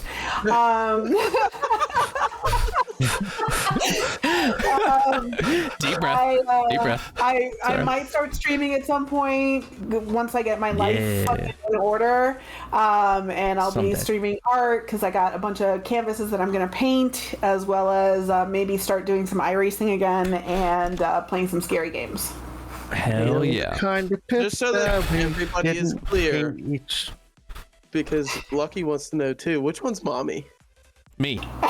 No. Oh, am I I'm mommy daddy? and daddy. What do you mean? No, I'm apparently daddy. Look at these fucking mommy milkers. I'm daddy. Okay. I think, to be fair, I feel like if for sale, you and I were in a relationship, I would definitely be the daddy in the relationship. Nah, we'd be equal. Because I am We'd be too much equal. of a fucking, like, I'd be like, no. Be like, you would just go do your thing, I would go do my thing, and then at the end of the day, we would just cuddle. Lucky just said I would throw you around like a dog toy. Be like, get over here. Eat this pussy. Oh my god, ew, I just felt awful. That's awful. Nope, I can't be a top. Eat this pussy. Like, damn. That's violent. I'm scared. All right. On that note, we're gonna pop into afterthoughts. You can join us in Discord, !Discord. Jump in with us into voice chat, video chat, all that good shit. It's a little more laid back. There's no TOS, that kind of stuff, so it's a little less censored, a little less PG, I guess. Not that we were like super PG on this. There is no censorship. Not a ton of PG on this stream, but I think Twitch is used to this by now. Like, I've been doing this for like 2 years. They have to be like, oh, it's fucking for sale. Yeah. Zip up your pants, Lucky. You're not getting unleashed. We could all be in hot tubs right now. Exactly. Just talking That's what we need to do. Individual hot That's tubs coming. for It's everyone. coming. Everyone is on a hot day. You have to. I did a stream in my bathtub, and that was fine apparently. How is that fun? Wait, did you have bathing suit? Oh, you and shit should on? have seen the outfit. It was just suspenders and a Speedo. And it was white. And I suddenly realized it became transparent, so I'm holding my hands in front of the Oh, God. Yeah, it's fine. Yeah, it's fine. yeah, if any of us females did that, we'd get Banned. fucking Instantly. Unless your name's Boom. Amaranth. Done. Go on. Well, yeah, but let's not even go there. All right, we're done, right? We're rating Hey, somebody. Amaranth is hot. I'm sorry. She. That doesn't matter. I don't She gets care a if pass. you're fucking hot. That's how You have the society same works. You didn't rules know for that? If you're everyone. hot, you just get a Yeah. pass on everything. Well, you better make it okay for the fat girls to show off their titties too. That's what I'm saying. I'd We help got me. better titties. Help me get better. All right. We're gonna pop over to Mitten's stream. She is playing some. What was it? Halo 2 Anniversary. So show her some love. Spam some emotes in chat. Some of the booty raid emotes. Give her some follows. Hang out with her for a little bit. And then if you want to pop in Discord, hang out with us, I'll see you there. Thanks all for being on. Thanks for a great stream. It was a good one. Thanks for having us. Bye, all. Bye. Bye. Bye. Bye. Bye. On my end, we were on